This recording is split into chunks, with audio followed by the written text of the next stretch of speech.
The college basketball experience preview and picks episode for Thursday, January 1st on the Sports Gambling Podcast Network is brought to you by Underdog Fantasy. Yes, Underdog is hooking up new customers.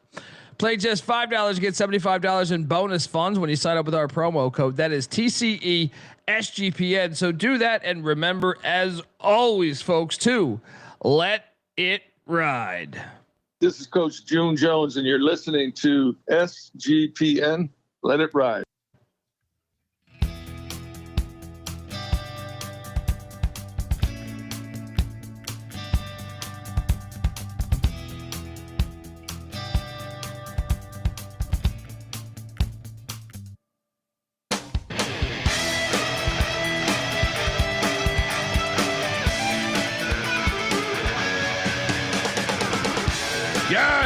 Yes. Woo! Welcome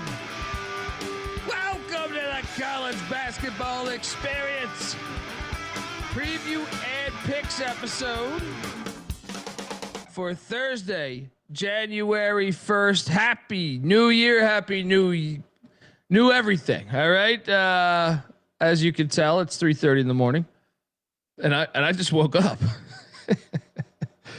I dozed off for a little bit, but we're gonna do solo tonight.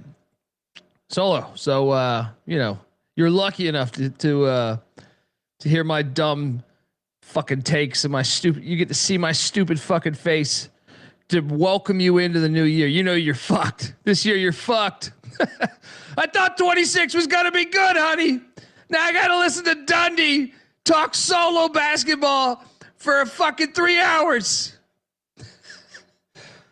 YouTube.com/the college experience. If you're wondering who the hell you're listening to, my name is Colby Swinging Database Dan, aka Pick Dundee. That's not a pick. This is a pick. He was raised in the land down under, where a man thinks on his feet, speaks with his fists, and lives by his wits. When Dundee happened, he was a superstar.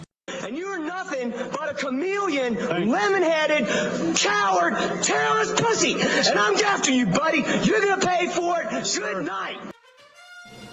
Oh, boy. What a time to be alive. All right. What a time to be alive. I got my ass kicked again in basketball today. Kind of salvaged it some.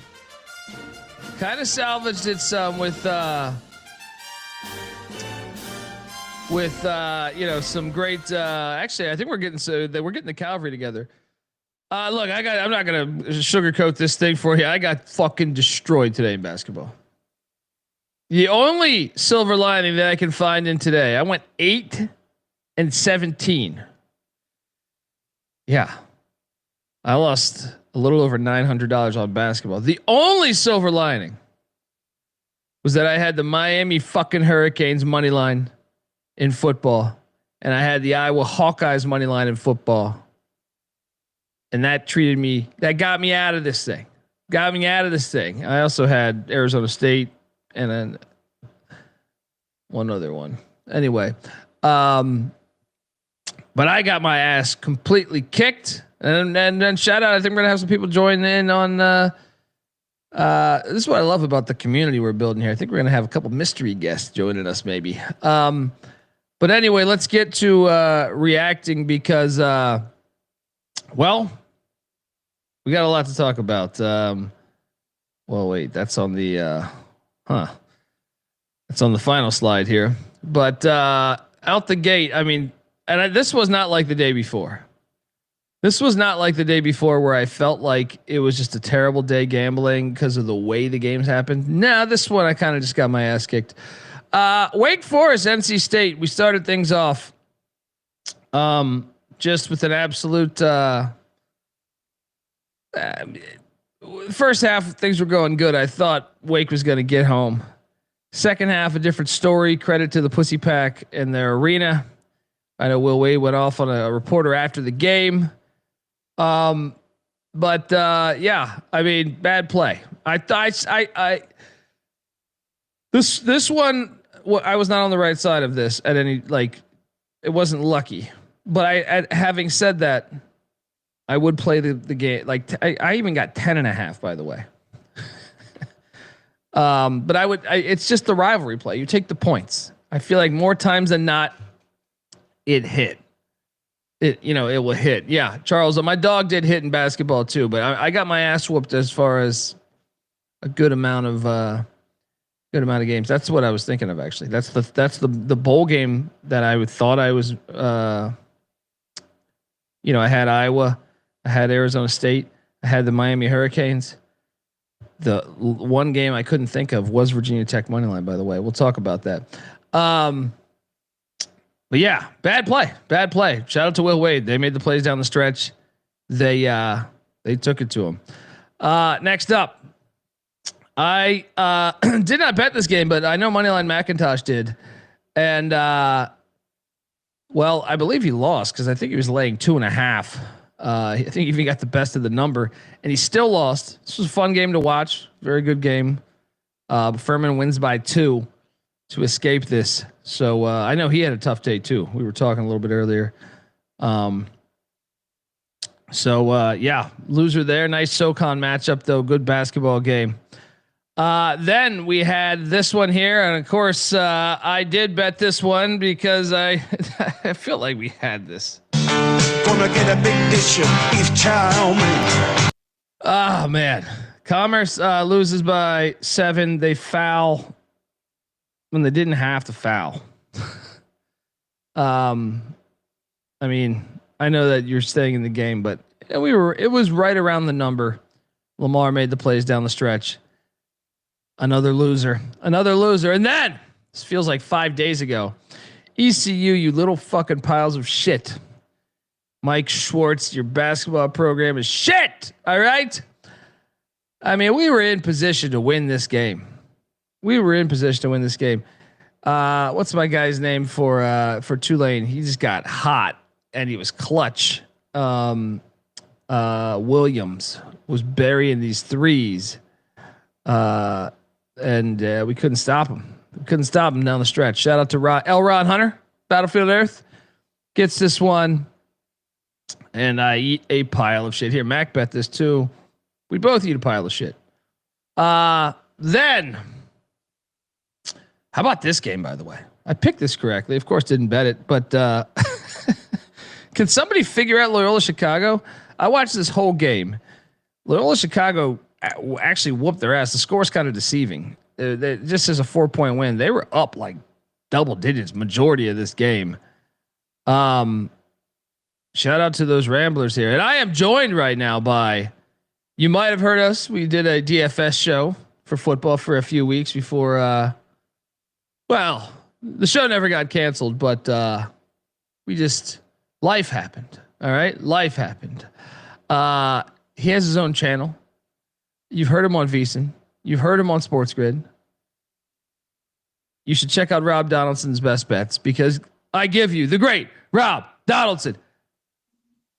What's up, buddy? Happy New Year, man. Happy New Year, brother. How we doing?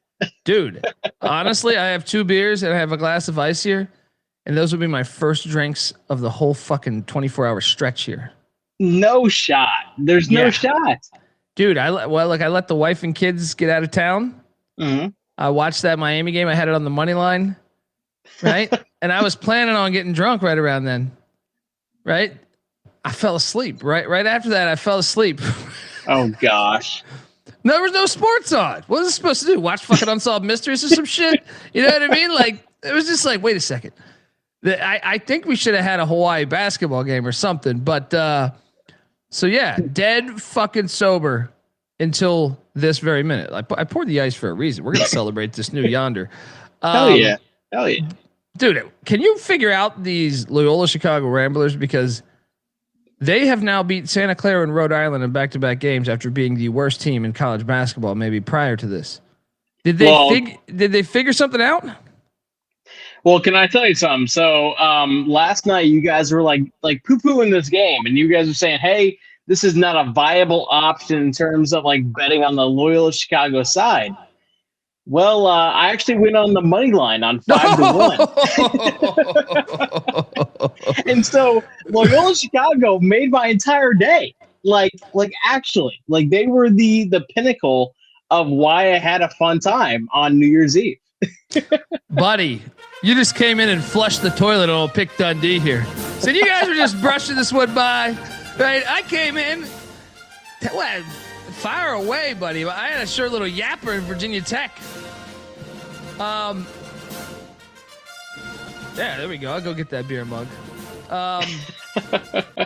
But buddy, I mean, what an unbelievable chain of events which is happening with Loyola Chicago. And also, I just I don't.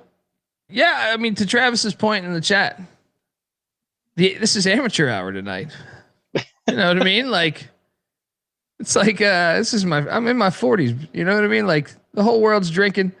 Did you drink tonight? Did you drink tonight? Oh, dude, yeah. I would not have hit you up if I had not been drinking tonight. That's 100%. Well, that happens too. Well, guess what? We got a whole team because I put the bat signal out. Yep. And the guy on the boards the past few weeks for the football show has been the great Troy Chewning, former host of the Big 12 College Experience. Oh yeah. So now we have a 3-man crew. This is way better. We got a much better team, by the way. I give you one, Troy Chewning. How are you, brother? I don't even know where I'm at right now, to be honest. I was coming in for moral support. Were you in a warehouse? Yeah, I don't have my Tony Montana plant behind me. Everybody's like, what the hell's going on right now?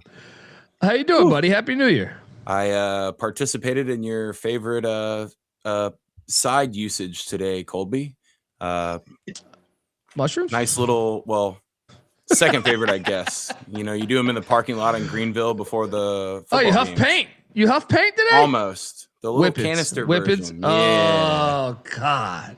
Don't you miss them? Half measure. It's half like measure. makes me think of when I lost my virginity. Right? I wish I ever had that sweet old feeling. What does he say in Dumb and Dumber? That good old fashioned feeling where you do anything to boner. Whippets, love whippets. They should never go out of style. By the way, they should never go out of style. But anyway, back to these Ramblers guys. I mean, this is a team that was, I think, like a bottom 20 team. They were losing to Northern Illinois by 20. And whatever happened, they figured some shit out. I don't know. They shuffled the lineup. But 2 big wins in a row against decent competition. What the fuck is this? I mean, yeah, Santa Clara, Rhode Island, those are 2 massive wins for a program that was on the road on both of them. And everybody was calling for Valentine's Head, and I still kind of get it even after these 2 wins, but maybe this is just kind of the reset point of a team that was talented but just didn't have the wins materializing early on, and now all of a sudden it's there. I don't know. Yeah. Troy, Donaldson hit this money line, double digit dog money line. I did see this one too. I didn't have a bet on this game, but I saw Rob's money line pick and saw the final score. So that was how much I watched this game. But well, honestly, there wasn't many games on at the time, so that's the only reason why I watched it, because Loyal's been so dog shit this year. Mm-hmm. I wouldn't have gone out of my way to seek it out if it had been 40 games on at the same time. But there was limited options at the time. You know, I know you got the hockey jersey on, so I mean, you were probably catching. I was at that game. Yeah. So I get it. But what a nice play, nice hit with the Loyola Chicago Ramblers. It seems like maybe Sister Jean had to pass a few tests up there, and now she's looking down. Whoever tweeted that Michael Irvin is the Sister Jean of college football is great. That's true. Great tweet. Next up, we had Army and Lehigh. This game was actually fucking awesome. Yeah. I mean, you know what you're getting. You're getting unathletic white people playing basketball, but at least it's a good fucking game. Right. And Army, at one point I thought they were going to lose this game by a decent amount, like by 8-12 or something. And then they kind of stormed back. And then it looked like Lehigh was going to lose. Then the game ends up in overtime. Ever since we talk so much shit on Army, they've won like 5 straight games now. We were saying they're like, well, they're one of the worst teams, and here they are rattling off 5 straight wins. They're 500 now. Shout out to the Black Knights. Did not bet this game, but and by the way, since I have no idea what the fuck you guys bet, so just interrupt my ass if you played this thing there. Next up, we have one of the few bets I hit in college hoops. This even got dicey. Did you watch this? I did. Dude, they were up by like 20, and now you cut it down to like 5 with 4 or 5 minutes left, and I'm like, no way. And we prevailed, but man, it got dicey. I only saw the halftime score here and thought it was pretty safe. Yeah, that's what I'm saying, man. What the hell? They were up by 14 at halftime, and what we were laying 6.5. So it's like, man, you're thinking, okay, we're good. This thing was up to like 17, 18 points. NIU rallied, made it sweaty, but we came through here. Needed this one. Shout out to Colt. Y'all know bars don't close in Wisconsin on New Year's. Can't wait to listen back for this. Yeah. Can't confirm. Shout out to my buddy Landon Renard and a couple of his friends, or no, it was him, and then a couple other listeners. I did stand up in Milwaukee, and like a bunch of people came out. It was really awesome, and they took me to a bar where it was like I felt like I was in Deadwood, because they walk in and they say, dude, check us out. I got a bottle behind the bar. And I go, bullshit. They're just going to let you have it and walk around? In LA, that's like strapping a bomb to your chest, right? Oh, yeah. So he walks in and he's like, no, I got a bottle of Jameson behind the counter. I was like, what, do you work here? And he's like, no, this is what they do here. So he says, honey, can you get me my Jameson? She gives him the bottle. We go to a table and he's pouring the shots. Fucking Wisconsin. Great. Like that's some shit in the Wild West. They don't do that where I grew up or where I was in California. Like that. That's some shit you see with like a Clint Eastwood movie or something. Yeah, that's America. I mean, I will say, in a very less like kind of that style, I did bring a handle of Jameson to a bar one time in Iowa City, and I did actually pay for shots out of that bottle. I was just like, hey, but they rang you up the price. They did. My tab was very, very high. That's what I'm saying. So at least it's kind of cool because you're pouring it then, but then you're like, well, what the fuck am I paying for? You should come over here and pour it. But at this place, they just gave him the bottle. I don't know what he paid for the bottle. Maybe they're jacking up the bottle pricing, and then. But either way, I felt very cool. All right, now that wasn't cooler to have it at your table though. Just grabbing the bottle. Well, I felt cool, and then afterwards, he told me though that Dahmer's got a bottle on the wall that is still there from that whenever the fuck he got arrested. And I go, it's kind of creepy. We're hanging out in this fucking place with that fucking maniac, right? And I was like, give me a shot again. But shout out to the great state of Wisconsin. The alcohol wins the day in Wisconsin. It does. It is. I mean, the Midwest is the alcohol capital of the U.S. There's no debating it. Everybody wants to talk about like SEC fun parties and whatnot, but when it gets cold down there, they don't have what it takes to get through the middle of the winter. And the guys in Wisconsin and Iowa and whatnot are just like, this is a Tuesday. Why are you not having 35 beers? It's kind of nuts. It is. I didn't really know about it. It's a different breed. Yeah, I didn't really know about it until it's like you have to go. It's like going to another planet, right? You can't talk about it. You got to go, Dolly World. Right? Yeah, exactly. Dolly World. There we go. Sure. It's not that cool of a place, but once you go, you realize. I haven't been to Dolly World. See, you don't get it. There we go. I need to go. Shout out to the Buffalo Bulls. Nothing like a case of Blue Bulls. Western Carolina. You pieces of shit. I ate them. Good God. I mean, dude, Wofford, it's easy to see a tide turn. And we saw that tide turn about a minute before the half. With 1 minute before the half, Wofford got this lead up to I felt like Western Carolina didn't score for 4 minutes, but Wofford was going scoreless with them. And then Wofford hit 3 threes on 3 straight possessions. And that thing just went way the fuck up. And we could never recover after that. Westerners have been a huge disappointment this year, by the way. One of the bigger disappointing teams, I would say. And kind of vice versa there as well. Wofford's kind of been a surprise. I mean, they fired their coach a month before the season. All of a sudden, they're winning 9, they're 9-5 out the gate. That's crazy. No, I mean, you're right. You're 100% right. So bad play there, Troy. Did you have anything on this one? I did not, but I mean, it's a classic case of dogs beat cats, right? Dogs do beat cats, man. Even those wildcats out in the mountains, man. But terriers, they were bred for that shit, right? Mm-hmm. To terrorize motherfuckers. All right. Next up, South Alabama and Louisiana. I'm glad we talked ourselves out of locking Louisiana because South Alabama won by 5. Did not bet this game, but and actually I didn't watch any of this, so I have no idea what the fuck happened. Shout out to South Alabama. Anybody bet this? Not me. Right. We can move along. UTSA. This is one that I actually considered betting. Glad I didn't, because I was going to take the 15.5. They lost by 50. No, 40. I'm sorry, 40. Might as well be 50.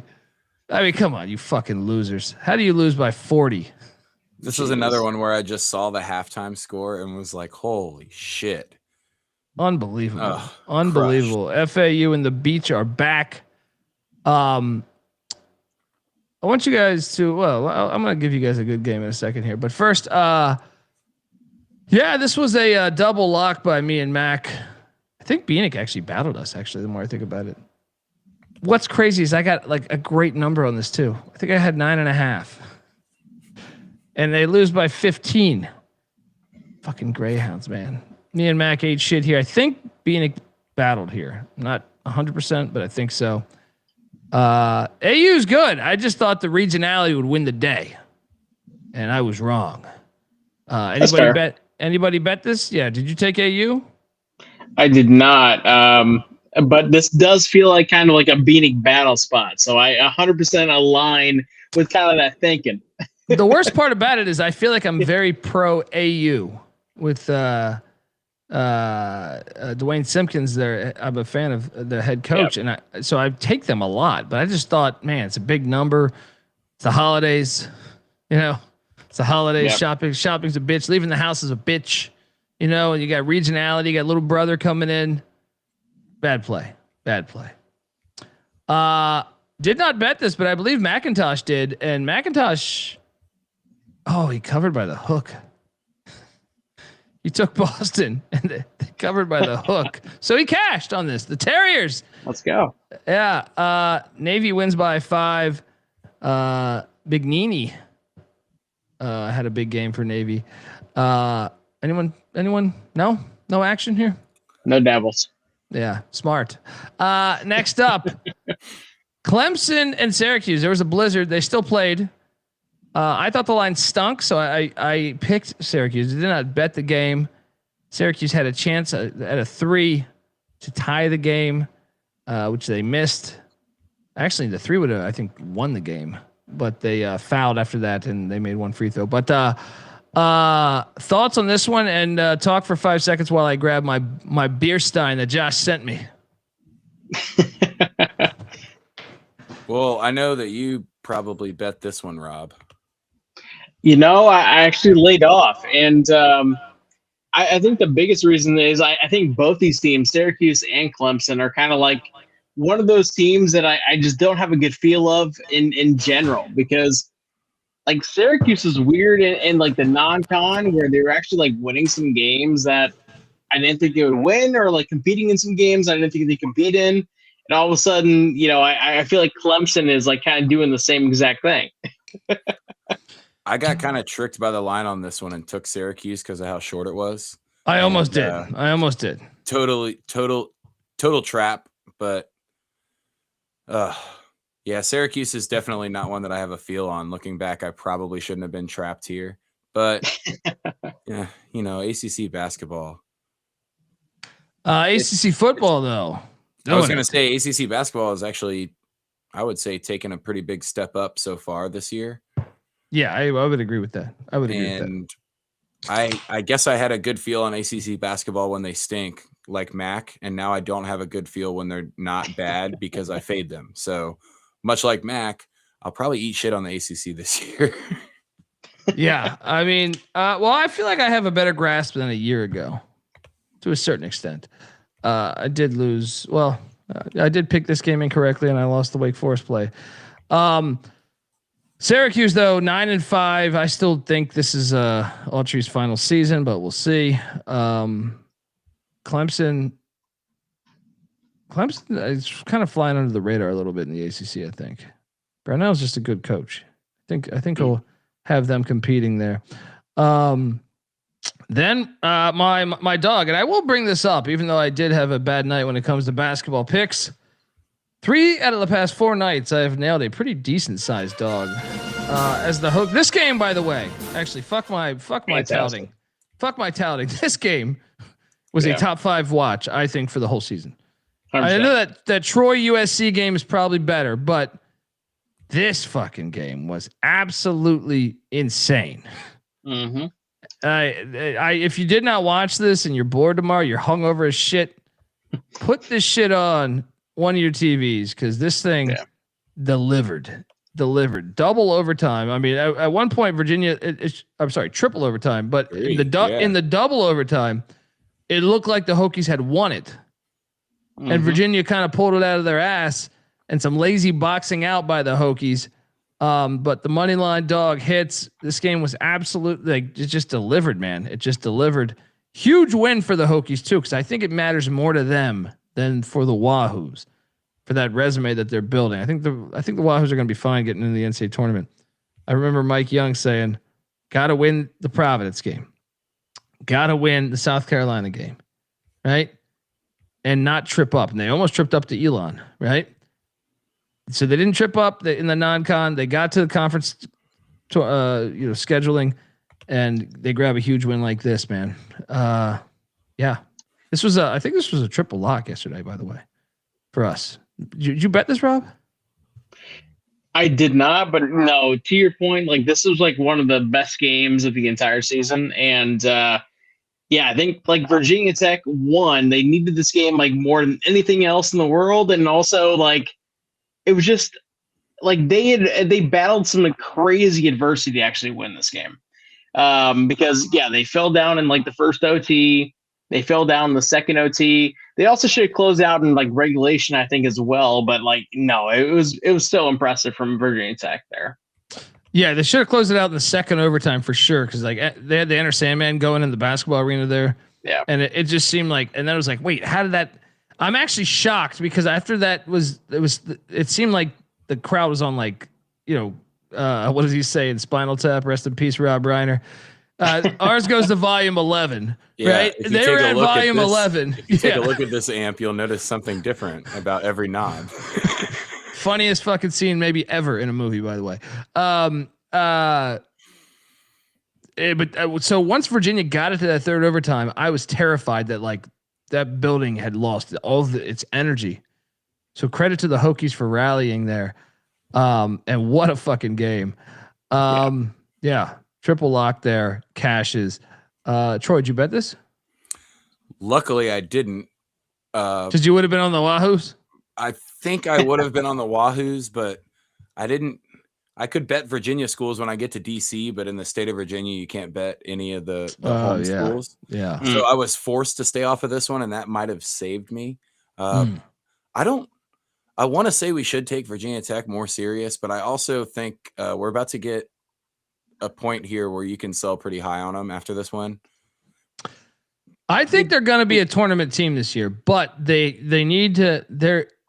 They're inconsistent when they're on. They are capable of beating anybody in the ACC, but they're also, and this is where it gets dangerous, because you have a couple ACC teams like Georgia Tech, like Boston College, that like Pitt even, that can be really crucial to you losing and having your resume turned to shit.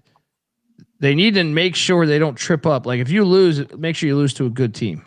If you lose to one of those teams, that shit can really hurt you.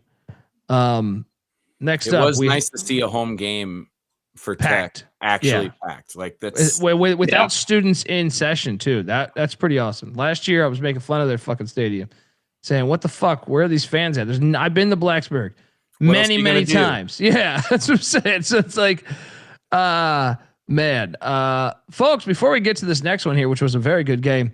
I want to let you know that the College Basketball Experience is part of the Sports Gambler Podcast Network. Get access to all of our free picks and podcasts in one convenient place. That is the SGPN app. Download it for free in the App Store or Google Play Store.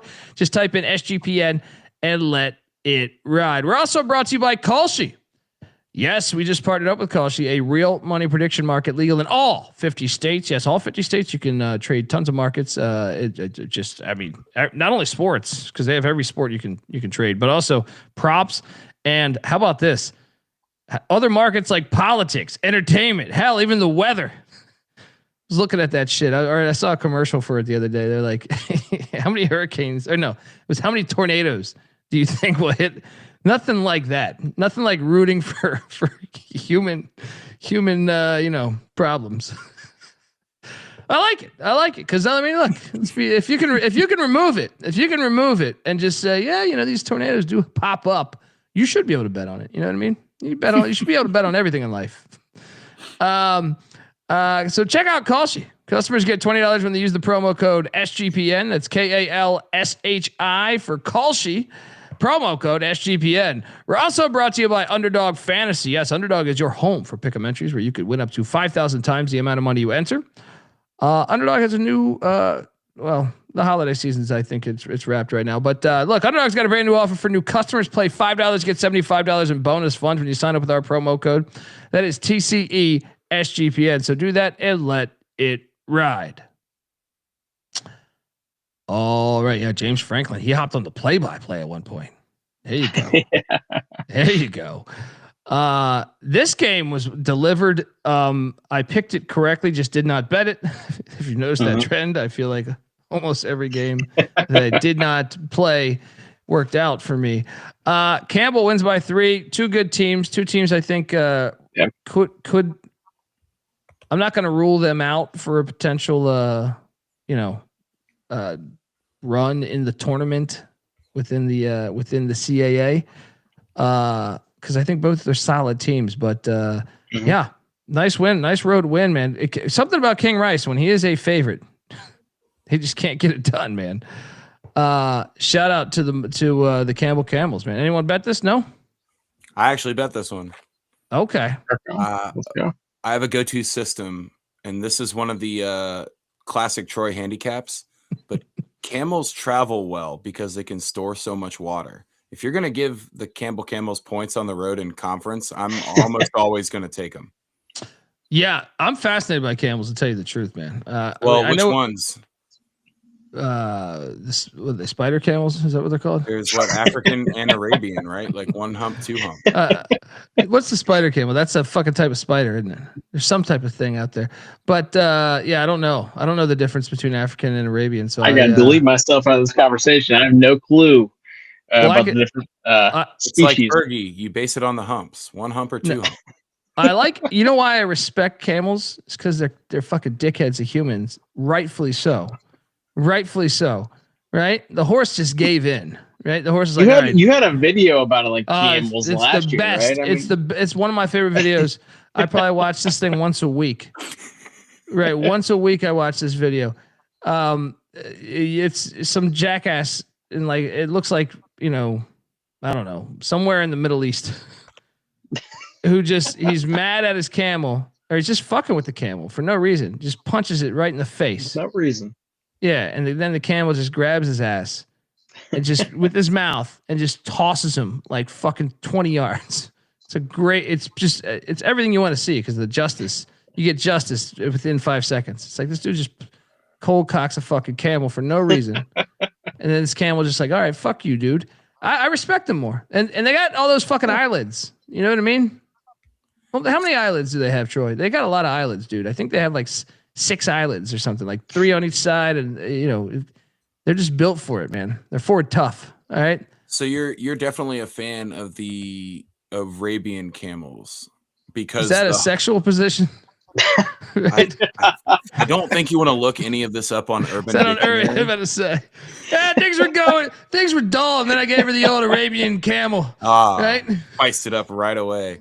No, the fact that the Arabian camel has the one hump right in the middle, that's the ultimate rebel against humans. Like you can't even sit here. Yeah, no, that's why I respect them, dude. Like the horse just gave in. I know everyone loves the horse. Oh, they're beautiful. It's like the horse just gave in to us, right? The camel's like, no, fuck you. Even if you are riding me, fuck you, right? Because I don't like you. You weigh a lot. You're a lazy piece of shit. Find someone else to jump on. And if you abandon me, I'll still live for like 4.5 more months. Yeah, dude, they got all the islands too. You could have your little fucking sandstorm all you want. They ain't getting to my fucking eyes. Right? Colby, it is kind of crazy that you said, hey, islands, Troy, you know what we're talking about right here, right? Like yeah. And so which one is this one, by the way, in the photo? This island? This is one hump. It's Arabian. Okay. So that's an Arabian camel. African two humps. It makes sense that North Carolina would and then there's a lot of them. Is a 15-yard penalty. Travis says the Arabian camel is a solid move. That's what I'm saying. Okay. We gave her the old Arabian camel. It's so good. We got to think of something for this. It's like when you're hitting it from the back, but you lay 5.5 points on the road. It's got to be something though, because this is actually it is kind of the shittier camel though, right? Because it doesn't have the little. Yeah. The second whole hump has to be twice as much water. Yeah. Yeah, but I'm sure they still don't like humans, which I respect. Shout out to the camels there. High Point, I did cash here. High Point, I flew solo here. Asheville is terrible this year. Yeah, I don't know if you want to chalk it up to the hurricane, whatever. Maybe they couldn't get out on recruiting visits as much. They're still waiting on FEMA funds. They just can't quite get it done. Dude. We fucking donated money for them. We put together something, and I guarantee you, we pay faster than FEMA. Shout out to the Panthers. Asheville's terrible. 18-point win. Next up, I ate a steaming hot pile of shit here, and I felt great about this game. Unbelievable. Charleston just goes in there. All these guys injured. Charleston is playing better, obviously. Ah, man, just destruction. Anyone else bet this? I was off this one. I was not on this one. I will say though, like I understand the Elon angle because they've been playing fantastic. So I feel like I don't know. Maybe Charleston is actually kind of like living up to the brand a little bit more than they were at the beginning of the season. Yeah. No, they are. It's almost like less is more. Sometimes that happens, man. Sometimes that happens where you're trying to figure out, hey, well, what lineup is working? Am I giving everyone enough minutes? Sometimes you get a couple guys injured and you're like, well, all right, let's go. Shout out to those Cougs. Then another game I ate shit on. I just thought the line was big. They're coming off a rivalry game win. I got 11.5 too, and I still ate a pile of shit as William and Mary wins by 20 or 19. Dude, the Tribe are like very impressive this year. This one really changed at halftime. They came out like they knew you bet on them or against them, Colby. They did, and I'm off on Stony Brook for the rest of the season, I think. Well, my high point was Stony Brook, but it was a few hours ago. I like that. That's all I have to offer. I should get out of here now. No, you're good, buddy. Can I just say this about this game though? Like the previous one, William and Mary, Brian Earl, dude, he's kicking ass right now, man. Like 2 straight seasons now. Like this program is actually like legit and can win the CAA this year. They've won the regular season title before a bunch, but they've never made the NCAA tournament. So this would be. I mean, I don't want to get too far ahead of it, but they look very good. It's very impressive what they've done back-to-back games.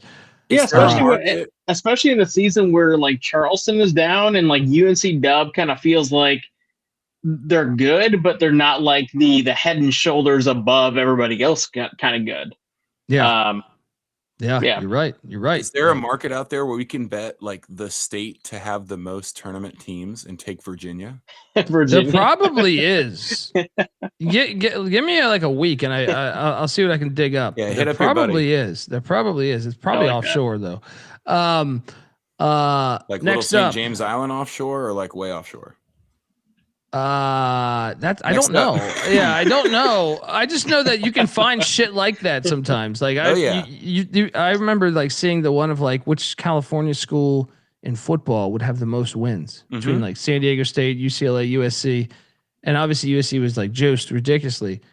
But I don't know that it hit. I think Fresno actually. Now that I think about it, didn't Fresno win the most games? I think Fresno won the most games, or San Diego State might have won the most games.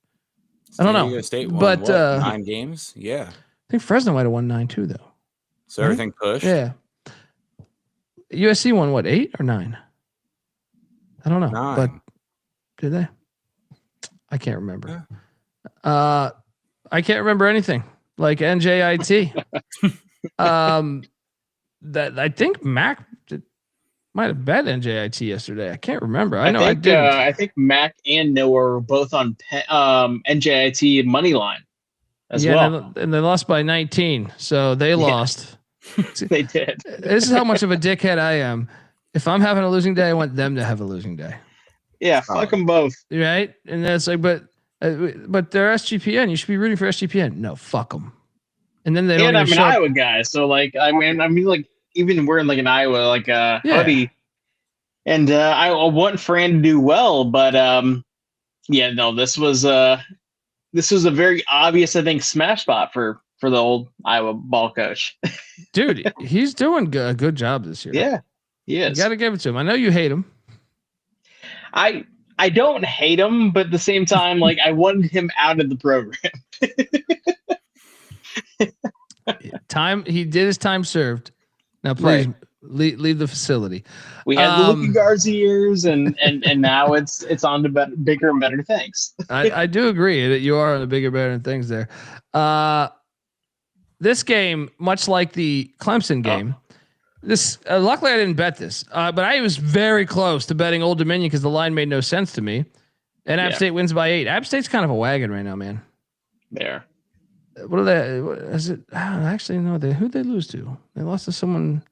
Georgia State. I don't remember Georgia State beating them. Where the fuck was I that night?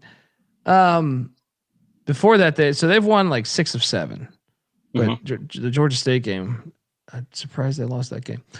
ODU's been one of the bigger disappointments in all college hoops. Yeah.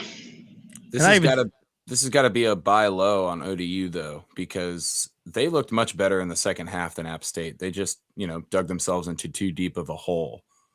But you could kind of see like what we expected from ODU in that second half, even though it hasn't shown that much this year. Yeah. Well, they kind of showed it in the second half against Maryland, and they just can't put together a whole game. Right. This is kind of the issue right now. Shout out to Clark. He was on App State. Chop Kicks I look, App State's been a darling of mine too. Well, actually, early in the year, first like 5 games, I got destroyed by App State. Then I started to make money on App State. This one I stayed away just because the line didn't make any sense. Shout out to the Mountaineers. Then we had this. Guess what, guys? Yeah, we got to talk. I did bet Texas State with 9.5.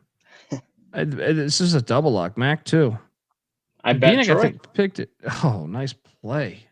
What was the line? See, my problem is this: Troy plays with their food so much. I thought this was a prime spot for them to play with their food. But what was your logic there? Just Texas State's ass? Well, I mean, they kind of were playing with their food in the second half because they had a controlled 15-point lead early in the second half, and then it was like teetering on 8 to 10, 8 to 10, 8 to 10. And then Troy all of a sudden at the last 2 minutes of the game action actually opened up from 10 to 20. And so I do kind of feel like Troy is a team that plays with their food. Texas State is also a team that's very like non-depth heavy, and so one of their guys fouled out like very, very early on in the second half. That was like a critical point in the game where immediately went from like that 8 to 10 kind of teeter to like a 15-point teeter. And I do feel like Troy, I don't know.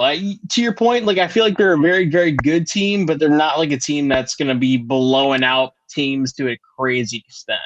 Look, I'm gonna make a prediction. I know it's I'm not rooting for this. It's just I think Troy is the best team in the Sun Belt, but I think Troy will not go to the NCAA tournament. They'll be in the NIT.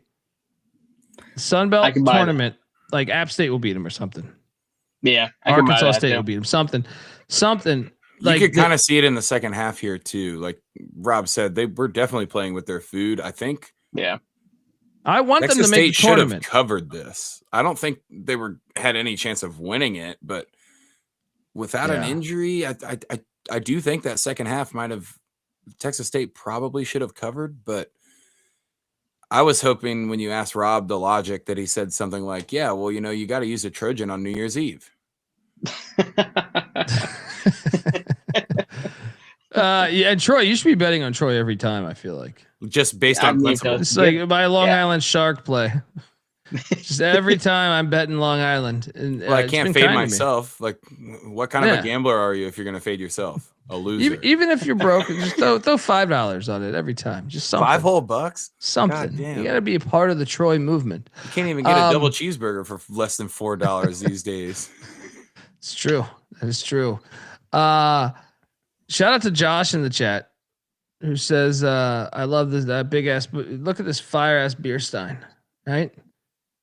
I love Josh. Yeah. I know I just shit on the horses in the world, but these Clydesdales, pretty fucking badass animals right there. Oh, but look at that right here. We're all bought in. That's what I'm saying, buddy. This thing is fire, man. Where is it? Here, I got you guys. What do you got? Let's go. Oh shit! Was that a bong? Was that a bong or was that just a thermos? Oh yeah. That's a crazy ass thermos. It's the Whippets. It's a nice thermos. Even better. Better. This next one. Look, Mac. If I'm being honest, because Mac, we thought we were doing a show tonight. He's AWOL. No, I saw his burner in here earlier, actually. Yeah. Did you see his burner comment right here? There no, you go. I missed it. Chop Kicks is definitely Mac's burner. Oh, that's fair. No shit. No way. It probably is, right? It might be 100%. But we got in this. I didn't know like a couple of weeks ago that I'd be taking this big stance defending the Radford head coach, but I ended up doing it, and just because they wanted to fire him after like 10 games. Mm-hmm. Meanwhile, the guy's got the team at 8-8. It's not terrible, and we bet Upstate. They spun this shit on me. Beanick and Max spun this shit on me about this guy being the biggest pile of shit. It's like, God forbid, a first-year coach with a new roster sputters out the gates. They paint this guy like he's Lee Harvey Oswald here, right? I'm sorry. I apologize to my clientele. If you dial 1-800-PICK-DUNDEE, we will give you that Sizzler discount for the month. These whores of Radford keep doing it. These whores of Radford. Hasn't Radford like actually strung along like a couple like pretty good wins in a row, or am I 3 mistaken? straight wins? No, I think one of them was a D2 against Shenandoah. Okay. But getting the Keydets of VMI out of the SoCon. Hey, and we'll take that. Upstate's not bad. This is a good win right here. It's a good win. Mac left his space heater on again. Yeah. The whole it's West Virginia. They're not. Yeah, he moved to West Virginia now. Yeah, they're not even like 15 volt plugs. As soon as he turned it on, it just burned the shit to the ground. That is true. That is true. I can guarantee you this. Light on or there ain't no Mexican construction workers. So you're fucked, Mac. By the way, right? When that shit burns down and they call some drunk white dude with 6 teeth, right? Yeah, he's not going to know what the hell he's doing. He's going to electrocute himself You're all fucked up. Shout out to the whores of Radford for shitting on my money today. Next up, and I'm glad they talked me off this because I was going to bet Charleston Southern. Gardner Webb covered by the hook. As Southern wins by 10. Gardner Webb still terrible. Next up, we had this is my worst play of the day. Oh, you saw the score, dude. Oh Lord, you were on Rice. Me and Mac. Oh. I was like, what the fuck is this? This is a border battle. Get the fuck out of here with this Tulsa team. Oh my God, man. I see the logic. I mean, I it's just a very, very tough result when you see 97-48 when you look up at the scoreboard. Especially, I always think of like if someone's a first time listener. Well, I one time like 5 or 6 years ago, I think it was like 2018. I never take Maryland against Penn State, but I was convinced that Penn State was struggling, and I was like, Maryland's gonna get them, right? And I was like, watch, you don't even need your points, because I think Penn State was laying like 7 or 5.5 or something like that. It's like Maryland money line. They lost 59-0. Oh shit! That's fucking, dude. I hate that. And like they cling on to that too. Like they'll bring that up. This fucking moron has no idea what he's talking about, which is true. But I would say this: Rice. I like if this game happens in 3 weeks, I would still take the fucking points. I'm still taking the 13.5. I don't believe this is sustainable.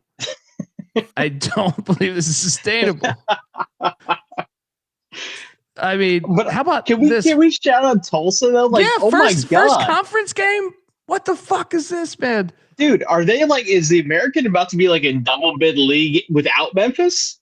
It could be, and I can tell you this: I took Tulsa earlier this year. Their one loss is a game they should have won against Kansas State. Yeah, they had no business losing that game. They had like a 5-point lead with like a minute left. Yep.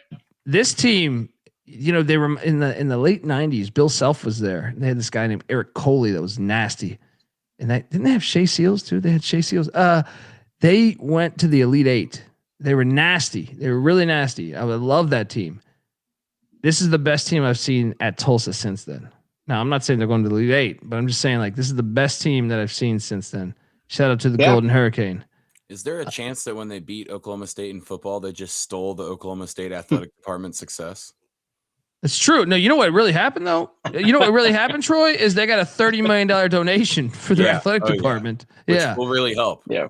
Dude, and the AAC, $30 million in Oklahoma is like $50 You brought million. like an AK-47 to a pistol fight. You're just like, oh yeah, AAC, boom, boom, boom, boom, boom, boom. They're just destroying everybody right here. That's gonna get this like demonetized out of all the things. It's gonna be brought an AK-47 to campus. I mean, wouldn't be the first time. Dude, I was watching. There was like such a good fucking scene, dude. I'm watching some shit with Leslie Nielsen. It wasn't Naked Gun, but it was like one of the other ones that's like Naked Gun. Airplane. No, I mean Airplane's amazing, but I'm saying like just like Naked Gun, like he's a cop. It's literally Naked Gun, but they didn't have the money to be Naked Gun, and they couldn't get OJ, right? But I just randomly put it on for like 10 minutes the other day, right? This is like 1995. One of the funniest fucking scenes, dude. It had me rolling. He's in an LA school, right? He gets dropped off at right outside of a LA elementary school. And at the same time, this crew is after him, right? This crew is after him. So this crew happens to show up at the same time, and they have all their guns out, and they're ready to shoot him. And a little like third graders walking by to go into the school, and he rips down his backpack and grabs a machine gun. so fucking perfect, dude. And this is in the 90s, before we started shooting up every school. But it was just fucking Yeah, I was great. gonna say this was before Naked Gun, the like lightly funded police squad, right? Yeah, dude. It was. I think they did like 5 or 6 episodes, and then it became it was a TV show, and then it became Naked Gun. I do believe Police Squad might be correct. No, Police Squad. Police Squad. Yeah, for sure. Yeah, but this was like a spoof of like Naked Gun had the success, and then it was like, oh, Leslie Nielsen's like, well, I need to check. Naked Gun's not doing a sequel right now, and they're like, well, it's just like it might have been Spy Hard. It's either Spy Hard or I think it might be Spy Hard. It might be Spy Hard, but what a great fucking scene, dude! Had me rolling. I watched it for 5 minutes, and I was like, what a great fucking scene, and that was like way ahead of its time. Columbine hadn't even happened yet. This is like 95 or something. I looked at it. Fucking great. What a great scene. Next up. Yeah, Tulsa covers. Looking live. Yeah, you're looking live at the college basketball experience on New Year's. Fordham and Dayton, these bastards, this was their double lock. Dayton. They convinced me to go in on this shit. Yeah. And of course, Fordham only loses by 7. No, and this was like a legit game that Fordham could have won outright. I mean, like, this is crazy that like it never really felt like this was supposed to be like a quote unquote like Dayton drill spot, and it never really felt like they opened this thing up to double digits at all. And Fordham on the other side, I mean, like they had actually a chance to win this fucking game. Yeah, incredible. I mean, they sold me this bullshit. This was I didn't come into yesterday's show as this one is a plant lock, and they sold me on this. But shout out to Fordham. Also, this game was fire, by the way. Did you catch this? Yeah. Oh yeah. They cashed on Bonnie didn't win. I stayed away. They went in on the Bonnies. Yeah. Bonnies were actually the team up, I would say, majority of this game. Yeah. This was a fire game. Gut check, great crowd. I think if I had to, like Max said, he is not sure how packed it'll be for this game. It was packed. It was a good crowd. It was a good crowd. Yeah. Huge game for VCU there. Next up, we had Mason. How about Mason playing with their food? Dude, they win by 5. I picked this correct, just didn't bet it. But dude, this was like a 2-point game with like 2 minutes left. They were right in this thing. I don't know about Mason now. Mason's they're hitting some rough seas lately. They're winning though, but they're hitting some rough seas. Yeah, they're sneaking out a lot of wins, like late in the second half of a lot of games. Even when they open it up and kind of dress it up, there's been like 4 games in a row where they probably shouldn't have won by more than 5 points. They make it look really good, but yeah, I'm starting to get kind of worried about Tony Skinn and George Mason. Yeah, me too, man. Moneyline McIntosh did cash this as he bet Holy Cross. The student can't fuck with the teacher. Dave Paulson going up against his former player, and Dave Paulson gets the dub. 7-point win for the Crusaders. I should have betted. Me and Mac also bet Towson double lock, and it was absolute horseshit because Hampton won outright 63-62. Towson 0-2 in CAA play. Mm-hmm. That's not good. Because next up is Monmouth, Hofstra, Northeastern, Charleston. Damn. Yeah. I'm starting to have concern about Coach Scary's bunch. Yeah. Shout out to Hampton though. Nice win. The old Hampton Coliseum, underrated spot, to be completely honest. To go for anything, you can go see like the Blues Brothers in concert and jump out of the dang mini. What is it? The little VW Bug. It's still love the Hampton Coliseum. I don't know that I've ever been. I got to get down there. Next up, we had Winthrop and Longwood doing battle. Longwood won by 12. I did not pick this game correct because I think I took Winthrop. Longwood's all over the place this year. I have no idea. They're a hard team to understand. Well, so is Winthrop. That too, especially after this result. Yeah. They should have beat Arkansas outright. And, here we are. It's true. I mean, Longwood lost to Delaware State at home. You know, Yeah. I mean, they're just all over the place. Hey, I finally cashed a bet Northeastern against. This was this was triple. This might have been a quadruple lock because I think Beanick went in on this. Okay.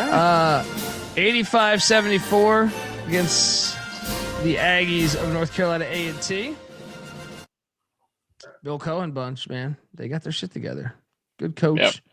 It's a good spot. It was a good spot. And I just thought, and I think the Aggies are ahead of schedule, by the way. It's just tough. 2 back-to-back opponents there in just 72 hours. So, yeah, shout out to them.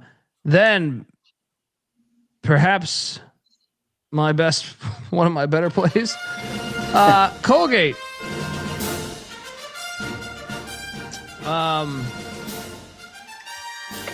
So I said Altline this thing, and Altline probably should have happened at one point when they got it up to 11, but I got to give Lafayette credit because they right when that shit went to 11 or 12, Lafayette bounced right the fuck back on like an 8-0 run. So I apologize if you outlined this, but Colgate still got home as the wagon they are. Did you go in on this, Rob? I did not. No, I think in Colgate's kind of been the last 2 seasons for me, just like a very frustrating team to back. Yeah. They're turning it on this year though, man. This one was unnecessarily sweaty though, as you said. Yeah. No, I give Lafayette credit. Colgate was dealing them punches, but Lafayette would bounce back, man. Like every time Colgate got it up to like 7 or 8, it was just like, okay, Lafayette 3, Lafayette, 6-0 run, something like that. But we got home. It did. I thought it would be a little more sweat free though, to your point, Troy. Now this one might've been my best play, because first off, I was on TV giving this one out, but, I didn't think the money line would be live, and it was almost live as the Jackets. It was very live. Dude, did you see Damon Stoudemire's press conference? I did not. No. He opens it up by saying this, and I'm gonna have to look up the stats for it. But he says, where the fuck is it? Oh, they didn't even update. They didn't update. Oh yeah, 32 free throws to 18. That was what he said. 32 free throws to 18. And he was like, I mean, dude, he's got a little bit of a point. But I mean, man, Georgia Tech, for whatever reason, Stoudemire, whenever they're heavy dogs, they're actually live. Like when they're heavy dogs, it's strange. It seems very similar to Penny Hardaway. When they're heavy dogs, I don't know why do you think that is? I can't put my finger on why it works so well for them. I mean, it has to be kind of like a coaching style to an extent where in those kind of spots, like when you're traveling to Durham, North Carolina, you can just like rally up your troops and hey, like, let's go ahead and blitz them in the first half, see what happens. I mean, that's exactly what happened. Even like, this game was like very, very close all the way up until like the final 3 minutes of the game. Yeah. Yeah. I mean, like even with that, Georgia Tech, I feel like it got out of hand at like the 3 minute mark, but then after that, they hit a big shot that I think cut it to 4 with like a minute left. Yeah, and they were still thinking, yeah. It is a pretty good point that Tech is typically somehow live against Duke more often than you would imagine. Anytime they're a gigantic dog, I like them, dude. Like they almost beat Georgia as like a 10-point dog earlier this year. Like, but that tells you that like there's something there that he's doing right. It's just he can't consistently get that from his guys, so he's not connecting with them or something. Like I mean, it kind of feels like Pitt in a way. Yeah. Yeah. That's a good comparison. Shout out to Monty in the chat. Damon has a personal vendetta against UNC, even more hate for the Tar Heels than Duke. I kind of got that actually when I met Damon Stoudemire. First off, he's a really cool dude. But he did talk a little shit to Hubert Davis. He said he did it in fun, but he was just like, ask Hubert what I did to him. As he left the podium at the ACC Media Days, He said that. He goes, ask Hubert what I gave him to in the NBA. And I think he knew his stats off the top of his head or something similar. He's like, I gave him 36, 12, 10. And, so, I mean, it was all in good fun, I think, but definitely some shit talk there. Next up, I think Hubert answered with the fact that because someone ratted on Damon Stoudemire, and Hubert answered with the fact that his team only won like 10 games that year. So he's like, if you want to, I count the wins. I don't count the individual performances. Do you remember the Chappelle Show skit where he's talking about like everybody says Kobe when they shoot, but what if we said other players' names when we did something else? Yeah. And it shows the dude get pulled over in the cop car and the window goes down and all the smoke comes out and it's like Rasheed Wallace. And then the dude in the passenger seat leans up, Damon Stoudemire. Greatest fucking show ever. It's just the greatest show. The greatest show, man. He's the GOAT. UMKC Denver. Denver wins by 13. I picked it correctly. All right, there we go. Shout out to Wells. Grab a drink and kick back with us. Let's go. Happy New Year, brother. Happy New Year. Georgia State and Marshall. This game was actually a really good game. I had this up on the screen too. Yeah. Marshall prevails by 4. Did not bet this. Picked it incorrectly. Those guys picked it correctly, but did not bet this. So did you bet this? Anyone? No. No one bet this. No one had the courage to go with Georgia State. But no, but Spear's a baller, man. Yeah. 26.7 assists, 7 boards tonight. That big? Whoa. Yeah. And this play is the one maybe that bothers me the most. We double locked UAB. Did you guys catch this by chance? Because UAB was up like 15. I was watching this game. Yeah. They were up 15. In the second half, they were up 15. Mm-hmm. And they fucking lose the game. Actually, 16 they were up in the second half. 16, they had a 16-point second half lead. And they lose by 5. What is it about Andy Kennedy's team that drives me fucking insane? And it's every single year, right? It is. Like, same shit every year. Yeah. Like, it doesn't matter if they have Jilly Walker or Yaxel Lendeborg. It kind of feels like UAB is right there to be fantastic. And then they have these games where they're just like, they drop it out of nowhere. I don't know. And like Paul Mills, Wichita State, I will say I will give them credit because I feel like they are actually kind of one of another sleepers in the American. They're turning a corner. I feel like they're turning a corner. 100%. Yeah. 100%. Yeah. He needs it too, because if not, he's going to be turning the unemployment line. Yeah. Next up, we had North Texas and Memphis. I actually hit this. Actually, I stand corrected then. My basketball record was 9-17. We're back. Yeah, makes me feel a little bit better. Because it's hard, dude. It's hard if you're betting like a lot of football and basketball at the same time. Yeah. I even had a hockey play tonight. But Caps. No, I just listened to. I was on the Sports Grid and they told me to take the over on the. It hit. They scored four goals in the first. What team was it?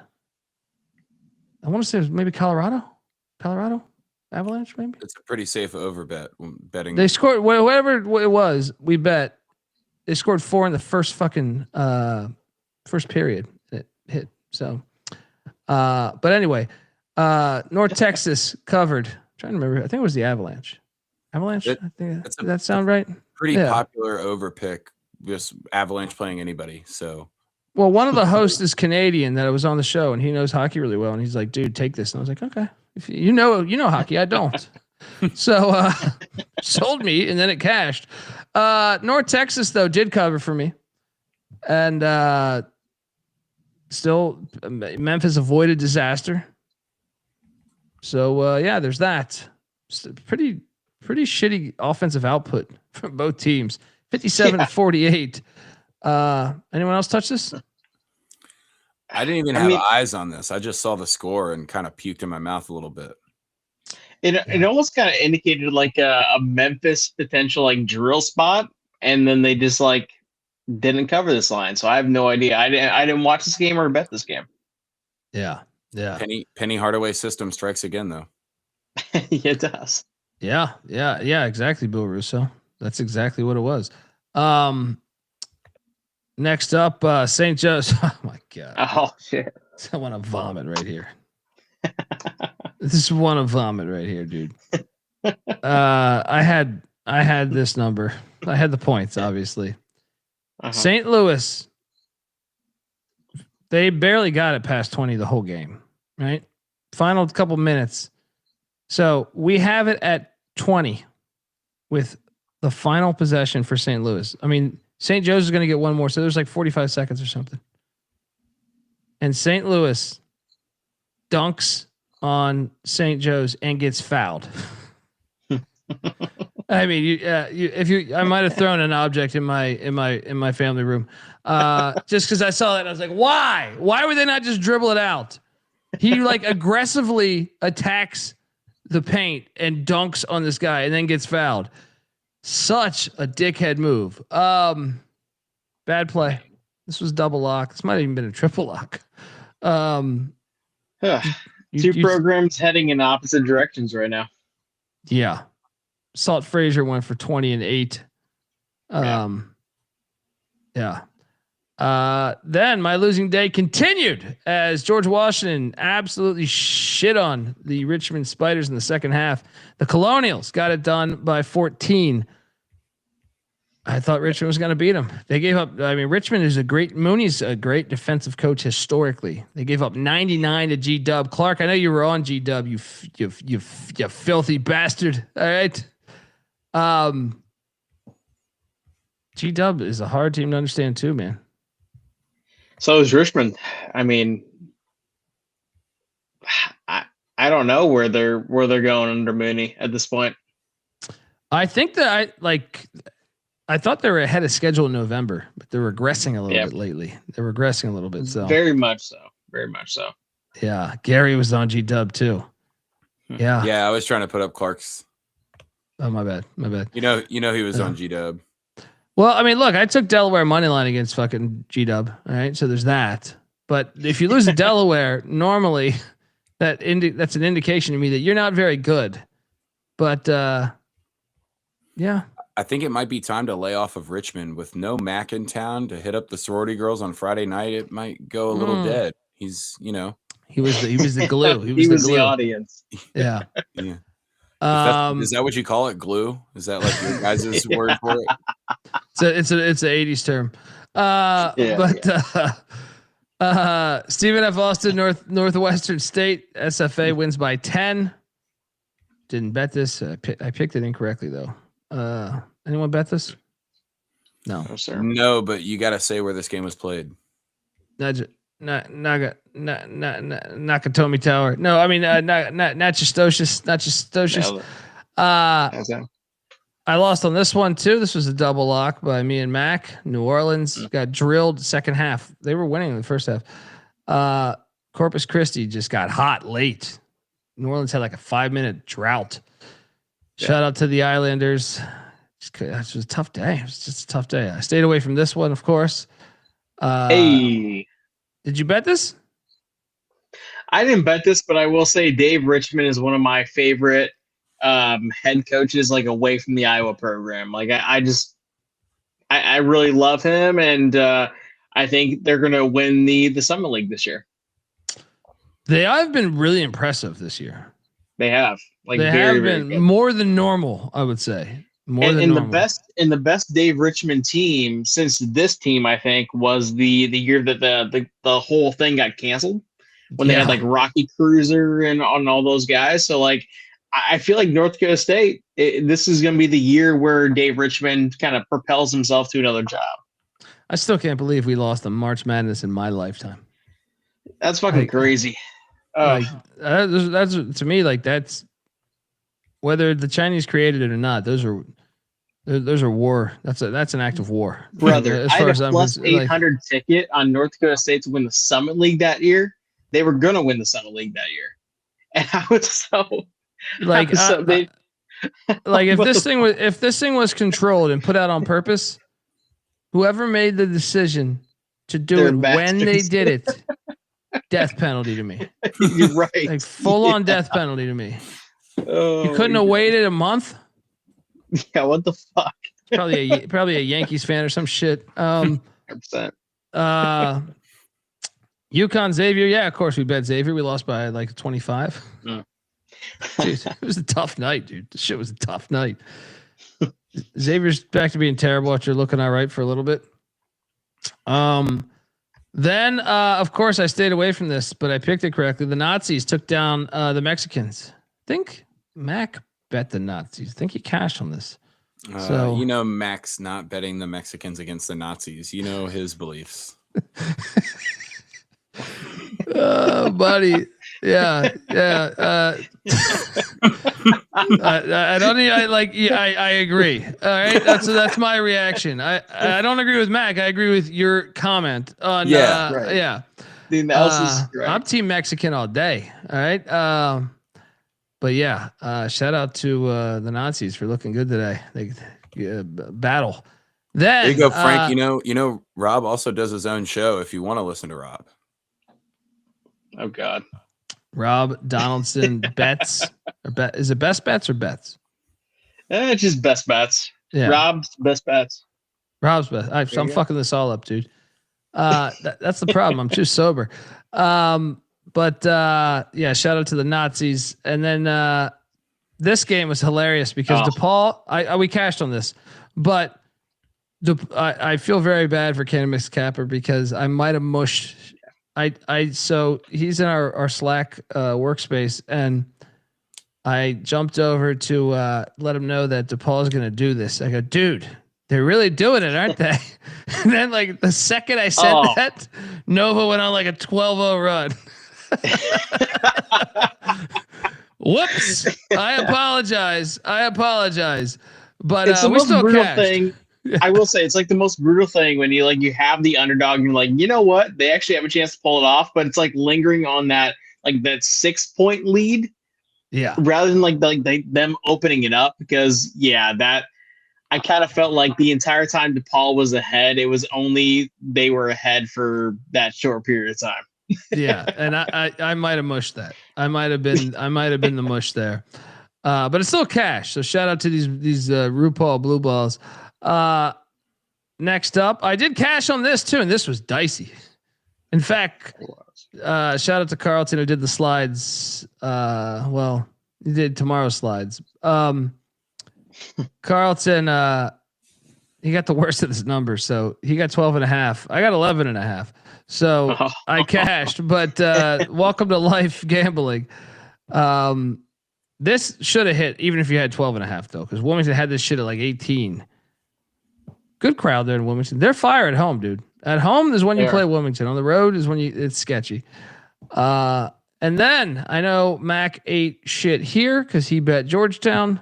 Wait, did Georgetown? No, yeah. No. I turned it off. It got up to such a big number. I was like, okay, let me switch it off. The Johnnies cover.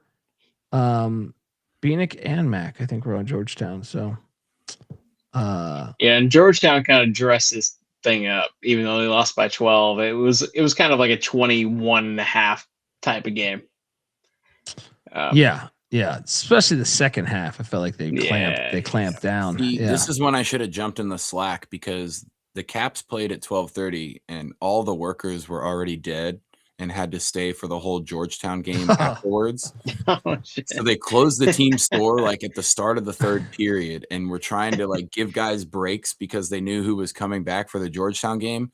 Not a single person. They're all like, why are we even? That was a weak ass crowd. That was a weak ass crowd, man. You know, it's the best stadium in the Big East most of the time, but maybe not today. We've talked about this a lot. Like one of the biggest tragedies is like, Georgetown basketball.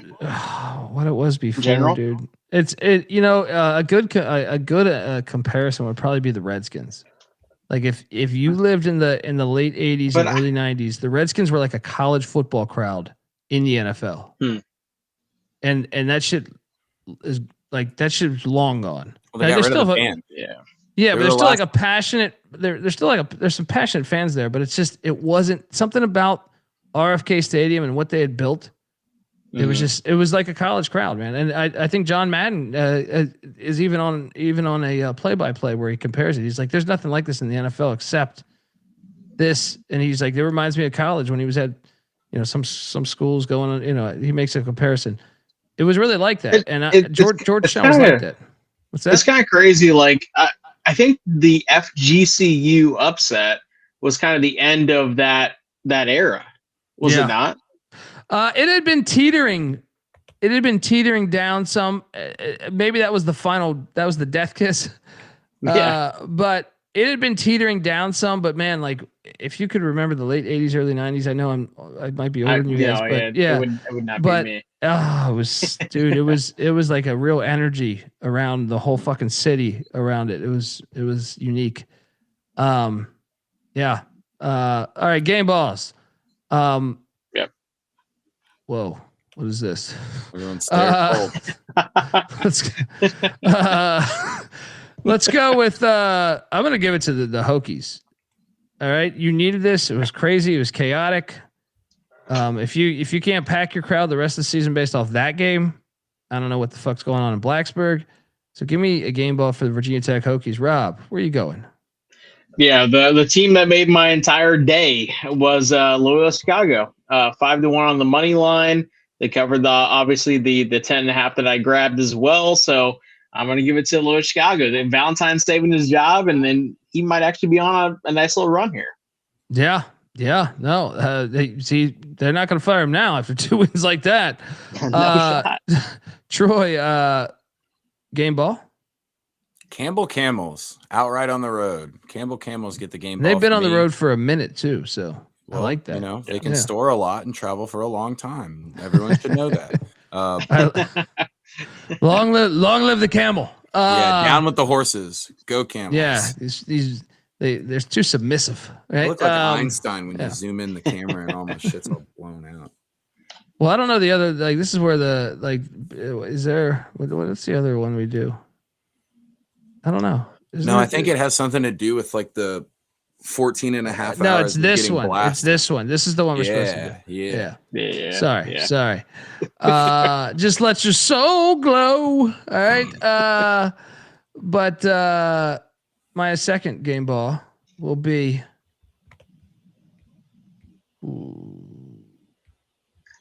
I got to give it to Tulsa for just completely shitting on all of college basketball today with that outcome.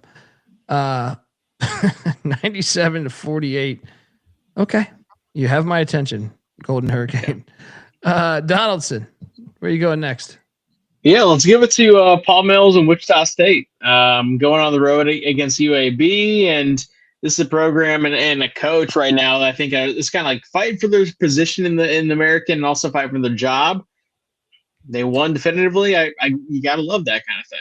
Yeah, he's gotta love it. He can exhale a little bit, enjoy the holidays. He's probably, what did Tim Miles say when he got fired? And go home. I'm gonna have my course lighting. I'm gonna pet my golden retriever. Yeah. He can rejoice a little bit right now. I think he's safe for at least till the end of the year. But the team's playing good, and if they keep playing like this, he might even be able to get a fucking extension or something. Troy, final game ball. Should I give it to the Tulane against your East Carolina Pirates?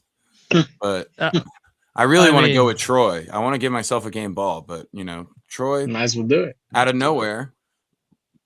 Tulane was a dog, though. Well, it depends, I guess, where you got that number. But yeah, I would say Tulane. I mean, I'll give it to a losing team if you want. I'll go Georgia Tech and get a game ball. They probably deserve one, but no, Tulane. Shout out to Tulane. And one of the things that's cool is, and Clark, did you know this? Rowan Brumbaugh, the guard for Tulane that used to be at Georgetown, he had 19.7 boards, 4 assists, 1 steal. So I was at the Charleston Classic, and I was talking. The first Tulane game, there was no one there, and I was talking to one of their boosters that traveled with them for that, but he donates a lot of the money. He's in his 70s. Donates a lot of money to their NIL. I didn't know that he was deaf. Rowan Brumbaugh plays deaf. Like they have a sign language coach. No shit. Yeah, I had no idea. So that blew my baller. mind. Yeah, he's nasty. I respect. I mean, it made me respect him so much more, like Jim Abbott style or some shit. You know, like you're just like, damn, he's putting up this many points. I had no idea he was deaf. Did you know that, Clark? Reference is deep. Yeah, you got to root for those guys. You know what I mean? Like it's like, man, it's crazy when like Roan. Hard enough to play at an elite level, and then when you hear that, and he's also like one of the guys who's like running the ball at the court. So like he's communicating with the entire offense on that side of the ball. He's maybe like taking like sign language shit from the side and like running it in real time. I couldn't believe it. Yeah, Clark. Yeah, my bad. Clark did. Yeah, I mean. It blew my mind. And then like he pointed out, he goes, check that guy out right there. He's following that when they come up. And I go, no shit. It's incredible. No shit. So yeah. Shout out Game Ball, Tulane, and Rowan Brumball there. All right. Now let's get paid. Folks, want to tell you the college basketball experience is brought to you by Novig. Novig is America's #1 sports prediction market. With Novig, you are getting the best prices because they're an exchange. Download the Novig app and get $50 when you spend $5 if you use our promo code, that is SGPN. So get in on the action with Novig, promo code SGPN. We're also brought to you by Rhythm. Rhythm has been crushing it this college football season, especially on props. Been really good at identifying when to fade players and take those unders. College basketball is up and running. Obviously, you're listening to this. Over 300 schools. Rhythm has predictions for every game, every night. It pairs perfectly with this show and Rob Donaldson's best bets. Rob Donaldson bets, whatever. You know what I mean. Same best. Is it best or not? I can't remember. It don't either way. If it's bets, you're still getting his best bets. All right. Super easy to sign up. Run predictions off the house model or make your own and mess with those sliders there. Use the promo code SGPN25 when you download the Rhythm app. That's RITHMM for 25% off your first month. Download Rhythm. Promo code SGPN25. All right. 10 out of 10. Thank you, buddy. The first sponsor that gives us a promo code Prumo. I know. Yeah. Prumo gives the promo code. Yes. That it reminds me of like one of my favorite things about. I mean, it's really kind of fucked up, but it's obviously my wife's Columbia. I go to Columbia all the time, and they have like knockoff Air Force Ones and knockoff like any. And you see it and you're just like, dude, I'm like taking photos of the shit. I like once I'm like sending it to my buddies. How funny they are. Yeah, I'm sending it to my buddies. It's Fila with like a P, PHILA. Right? Yeah, it's like, and I'm just like, this is great. It's not Puma. This is fucking Pumas, great. Yeah. Each one, and dude, I shit you not. Her parents sometimes because they haven't traveled outside of the country.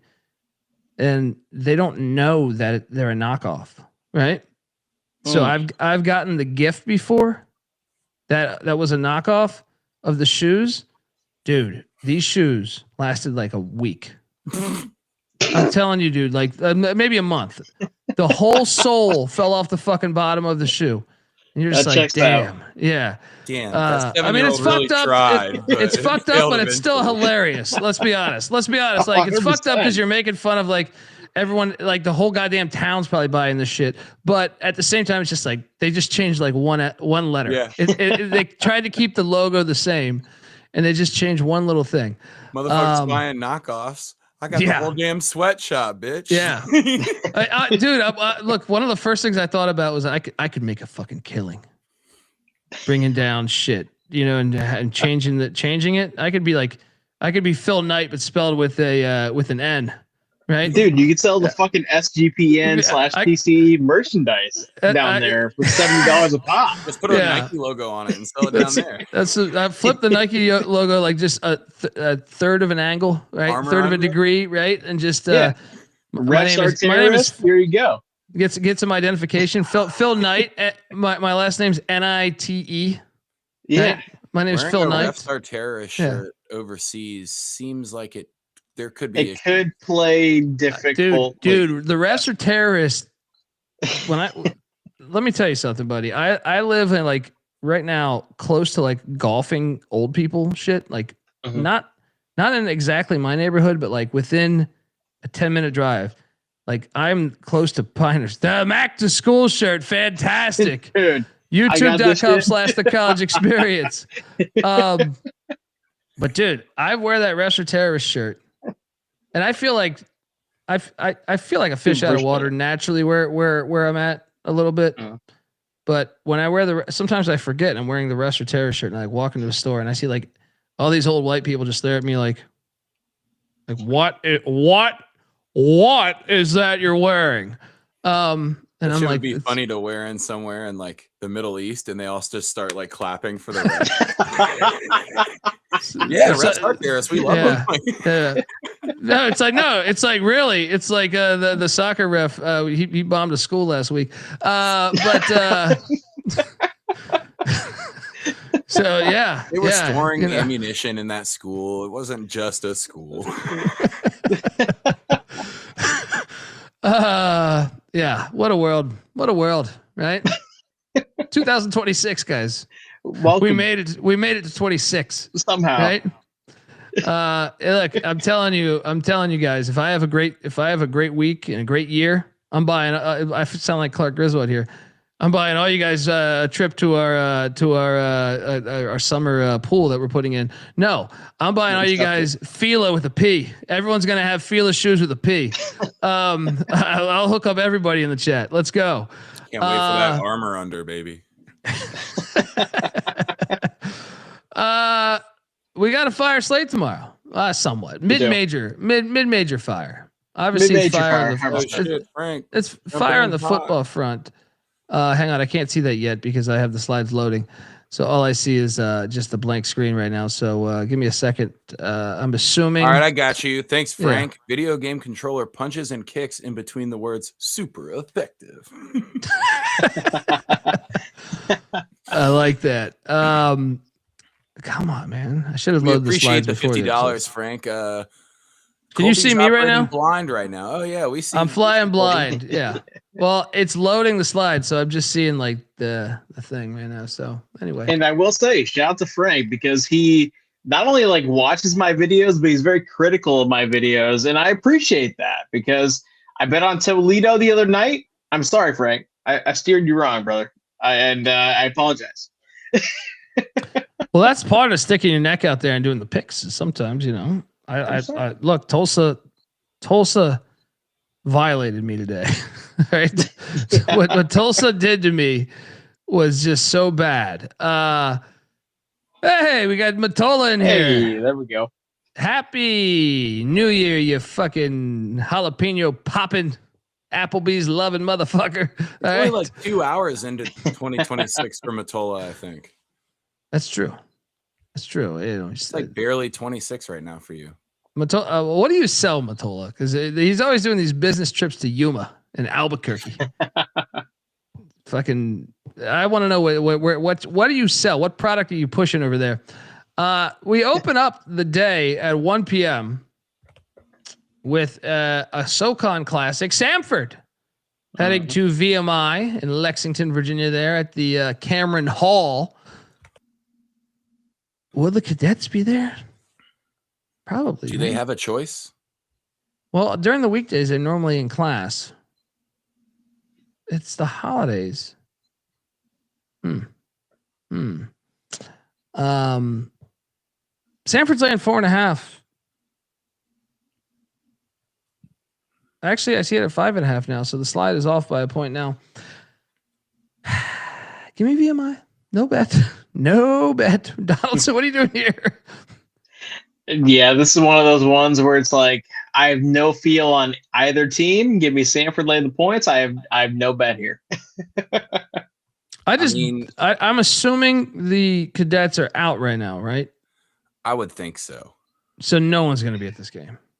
And even if they were, I have no idea what I would place this line at if I expected a crowd. And by the way, this has been my worst week, my worst week of betting college basketball. I think a lot of it has to do with you mixing the holidays with not knowing the crowds, not knowing how, and just I think there's a lot of room for error as far as just like prep. I think if it's not a traditional basketball like crowd kind of school, it's been very, very empty. And that's kind of what I've been rolling with personally. Yeah. I'll take the points. No bet, though. I'm not touching this shit. Yeah. Troy? Yeah, I'm not betting this, but I would still roll with the key debts at 5.5, I think. Seems like a sleepy spot for both teams, and like Sanford squeaks it out. Yeah. Sanford's more likely to be hungover, I think, maybe. I don't know, though.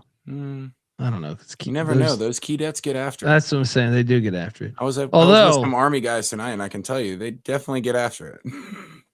Well, it's funny we mentioned that because the one person that I knew went to VMI. I was friends with his older brother, and I had a fake ID, and I bought for his little brother, who was, I guess going to college or right around that age. This was his order, 99 bananas. So I had to go get a thing of 99 bananas for him and his friends. Foul. You got to start somewhere. Absolutely fucking foul. So I had to go to the liquor store. For the hose, though. You never know. I know I admitted this. Statute of limitations is up. All right, I'll check with my lawyer. But I did this shit, dude. Honestly, I had I had a real ID. It was my brother's. Back in the day, this is what you would do. You would just write the DMV saying I lost my ID, and they would send you a new one. Isn't that crazy? Is that worked during COVID too? Like I found out from the younger generation that there was no you could just do that. So there was a kid that was much younger than us that was just like writing the Virginia DMV every month, like lost it again, and was just handing these IDs out. There was like an Indian kid that had this kid's ID that looked kind of like me, and not even a question, just turn it up, scan it, sell them. Oh, it's crazy, dude. So I had this for my last year or two in high school, and then I had it at ECU, and then I turned 21, and I gave it to another buddy of mine at ECU. Right, this is magical. Right, I moved to California. I'm in California for like 5 years. I come back, and I go to a JMU football game. Right, this is an unbelievable story. It's been 5 or 6 years. Right. I go to a JMU football game with my brother, and we go to a party because we knew some people at JMU, some friends we went to an actual like college party, even though we were the old people. And someone in the party comes up and says, I have your fucking ID. I am you. So it had made its rounds. It had made its rounds from ECU to whoever. And this is a real valid ID, by the way, because this is we complained to the fucking. We just got it. It wasn't like a fake ID. It was real, and it just blew my mind. I was just in awe. I was like, "Wait, what?" There's good people in the world, and they pulled it out right there, and I was like, "No, but no, not good people. They were using it knowing it's fake." So they recognized my brother, and they said, "Hey, I'm using your I'm using his ID." And I said, "No shit." And I'm like, you have it on you? And he's like, "Right here." And I was like, "Whoa, I'm glad that we're funding this party." I just thought, like, what are the odds of that? What are the odds of that? Someone that we didn't even know. I mean, that's like 1 in a trillion. And you decide to go to the party as old guys. Yeah, like well, we knew someone, and just the fact screw that it, they I'll were finally there. go. It was like 20 people in like a house, right? Yeah. Like it was just, it blew my mind. It still blows my mind. When I think about it, I'm just like, well, how's that? The fact that it's still out there being used, right? Like, you know, and what? If you still have it, take a selfie and tag at Colby Dan on Twitter. Yeah, honestly, I would. I mean, I was convinced. Like, because our buddy had the party, and I was like, "Did you have that ID?" Like, our buddy's little brother had it, and I was convinced that through that connection of who I knew, they knew this guy, and then that it trickled down. But it was no. He was like, I didn't have anything to do with it. And I was like, so how the fuck did it get in this fucking room? You know, like, unbelievable. Anyway, that was our analysis of VMI. Oakland, Youngstown State. Hell yeah. This is a pretty good game here as the the Pioneers are heading to the ice chest to take on the Flightless Birds. Youngstown's laying 1.5. I kind of think Youngstown's the play because they just got drilled by Detroit and Mercy. I'm a campy guy historically, but I think the line is even telling you it's Youngstown, which is why. Actually, no, I'm not. Oakland's lost 2 in a row. Oh, no, go in on it. Yeah, Go. Yeah, let us battle you. Yeah, let us battle you. Exactly. Yeah, allow us to battle you. Well, isn't the line fishy? I don't think it's fishy. I think Youngstown, they have very similar win-loss records, and Youngstown's at home. I feel like this is kind of like that. Home is nothing right now. No, I agree, but like if you're kind of like setting it for like the layman's kind of thing, you would set it right here. You logged into your burner to comment on YouTube Dick and Dundee. live show.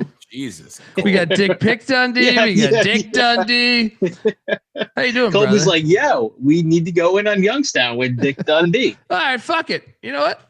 Yeah. You don't change horse. You don't change horses midstream. No, you don't. Well, that's something. That's a saying. Troy, are you on Oakland too? You know what they say? You don't change camels midstream. Yeah, I'm rolling Oakland here. You don't change camels mid hump. Mid hump. We got the good coach. All right, we got a battle. Let's go. You do have the good coach. But if I know Greg Campy, he had a few beverages tonight. All right. Yeah, good. What is best in life? To crush your enemies, see them driven before you. We got a battle. Dundee on the Flightless Birds. Donaldson and Troy. Riding with the Pioneers. Bring it. I would bet the under here too. Under 157 like and a half. well. Yeah. I see at 156 and a half right now though. Just FYI. Shop around. Georgia Southern is taking on Coastal Carolina there in Conway, South Carolina. Coastal's laying 2.5, and I say, give me the points in Southern. Coastal's been improved though, so I'm going to stay away. But I think Southern is the better team. There's a shot that this could have fans because I believe it's such a drivable game. On New Year's Day. Not on New Year's Day though. Not on New Year's you Day. gotta think There's no about fan. This is the perfect combination of like an area that would get blasted, hammered drunk on New Year's Eve. And so let's bet Southern then. Yeah, let's bet Southern. Southern's a better team. They're the better team. And I mean, if you do like Southern, I'm seeing a +2.5 out there now. Consider me sold. Lock. Southern. Lock. Double lock. Southern. Troy? Hey. Donaldson? I'm letting you guys have your fun. I'm staying away from this one.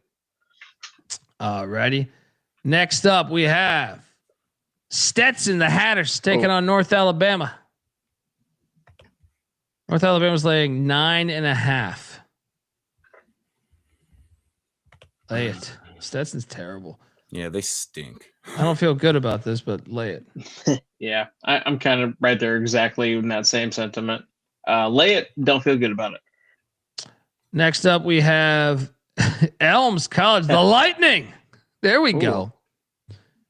That is a shitty logo, though. It is, but at least no one else is called the Lightning. How the fuck did that, besides Tampa Bay? But I'm saying like no one in, even that was recent. Elms has probably been around since before the Tampa Bay Devil Rays or the Tampa Bay Lightning. God damn it. I can't fucking talk. Devil Rays, they weren't even around anymore. Lightning aren't even the Lightning anymore. I can't fucking talk. Fucking Dartmouth rolls. Green Bay and Doug Gottlieb, my boys, are catching 7.5, taking on these filthy mastodons in Fort Wayne. Oh, I'll go in 7.5. Give me the 7.5, and the Phoenix will rise on New Year's Day. Today. Are we battling?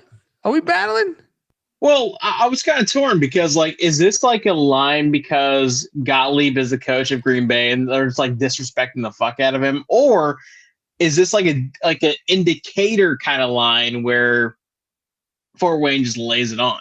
I have no idea. Well, I think part of the reason is Fort Wayne just got drilled by Milwaukee, right?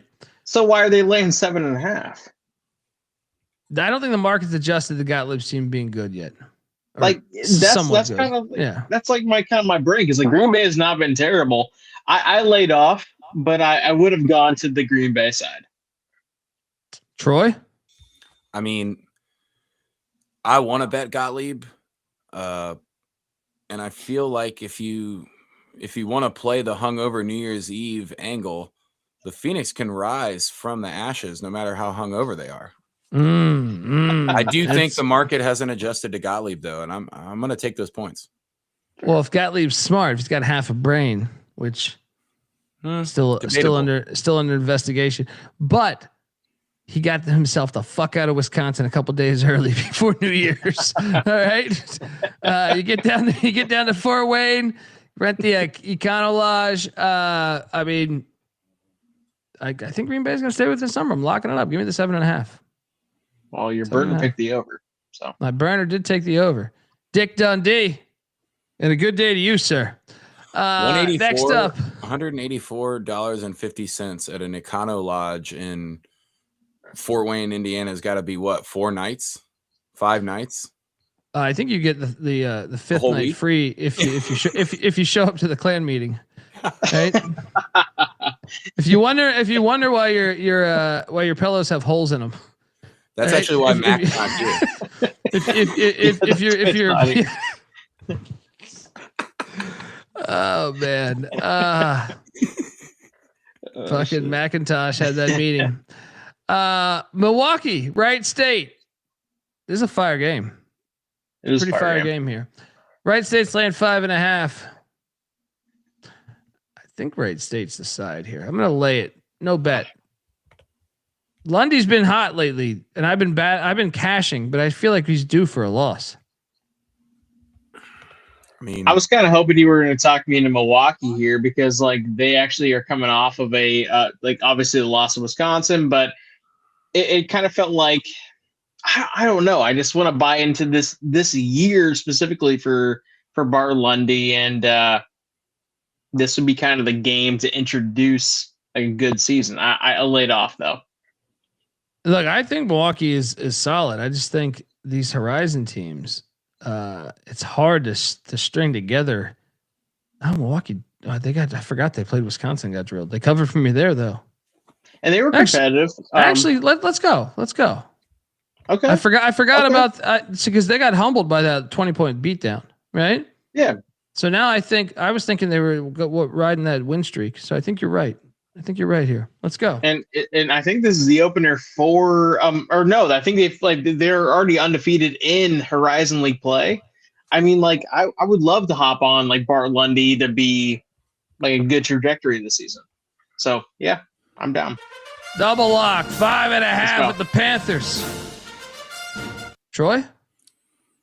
I like the under here. I think that the combination of Milwaukee kids and being in small town Ohio, I don't know if anybody's going to be ready to show up and start scoring points for the first half of the game. I'll pick Milwaukee with you guys just for the sake of the triple lock. We haven't gotten the music in yet, but that's not a bet for me. That's bad juju. I can't play the triple lock music for. We'll wait for a real one then. Yeah, let's go double lock on Wright State under on 149.5. Next up, we are going to Highland Heights. No, not the sandwich spot you go to. The city Highland Heights in Kentucky for the Norse are hosting Ooey Pooey, the Jags. Whoa, it's a big number here. 13.5. I got to take Ooey Pooey even though they're shit. No bet. Yeah. No bet. But you got to take in the Horizon when you get a double digit spread, you got to take the fucking points for the most part. Yeah, like Darren Horn's a very like defensive oriented kind of coach. I just don't like kind of laying this number with him. I love giving him as like a 5.5, 2.5, 3.5 kind of dog, but I'm laying off here. Troy? Yeah, this is too many points, and specifically in this league. And if it needs to be some kind of a backdoor, Yui Pui can score a couple of points pretty quick, especially in garbage time. So I like the points here. What do you think about that over 177.5? Over that seems like a very high total. Yeah, but it's Yui Pui.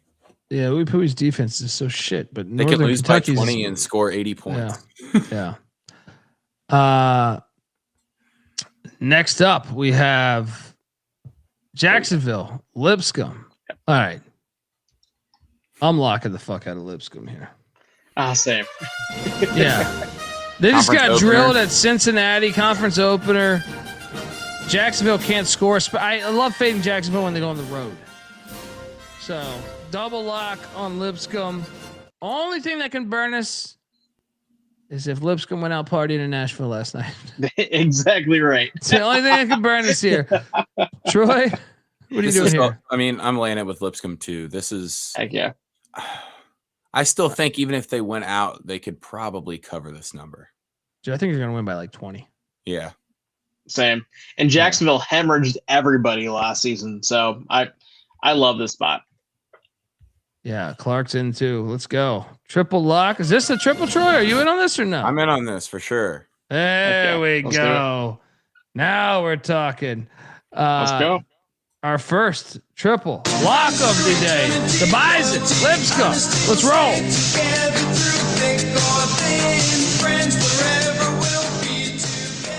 Maybe the best possible food matchup here.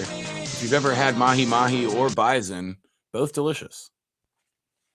Is mahi-mahi dolphin? Technically. Yeah, you lost me like both times. I watched that documentary on the Japanese. The Japanese like to, they like the dolphin is apparently amazing, but it's illegal. So there's this whole black ops shit, black market shit of fucking dolphin. Look at him killing dolphins. Yeah, yeah. That's what I'm saying. Some Ace Ventura shit. Whale and dolphin as scapegoat. Some Ace Ventura shit it happens in Japan on a daily basis. That's not Snowflake. But I look after like we've had this conversation before on the show, maybe not with you guys, but like I was drunk in Colombia and I eat fucking a bunch of horse meat. I had no idea. Oh yeah, right? I've heard about this. And I had no fucking idea, but it tastes like chicken. It did taste like chicken. Like it was like a hybrid of chicken and steak. So I was just like, okay, I just thought it was kind of well done. Right. And, then I'm just like, well, I guess probably all meat tastes decent. But the fact that in Japan, the dolphin meat is super fucking expensive, that shit's probably delicious. So you're throwing me off, Colby, because like when I think of like a hybrid of chicken and steak, I'm thinking about my steak being like rare and my chicken being like not that. That's true. Like, well, you got to understand in Colombia, not only, look, I love rare steak. But in Colombia, bro, you don't take that chance. You don't take that chance, right? So you burn the fuck out of that. And well, their culture does that too. The Colombian culture does that. And so that's probably why I didn't notice the difference, to tell you the truth. Well, and I was like 30 aguardientes and fucking, a bunch of other rum and shit in my system for like 8 hours. But, they cook the shit out of everything. Actually, they took me to a steakhouse, man.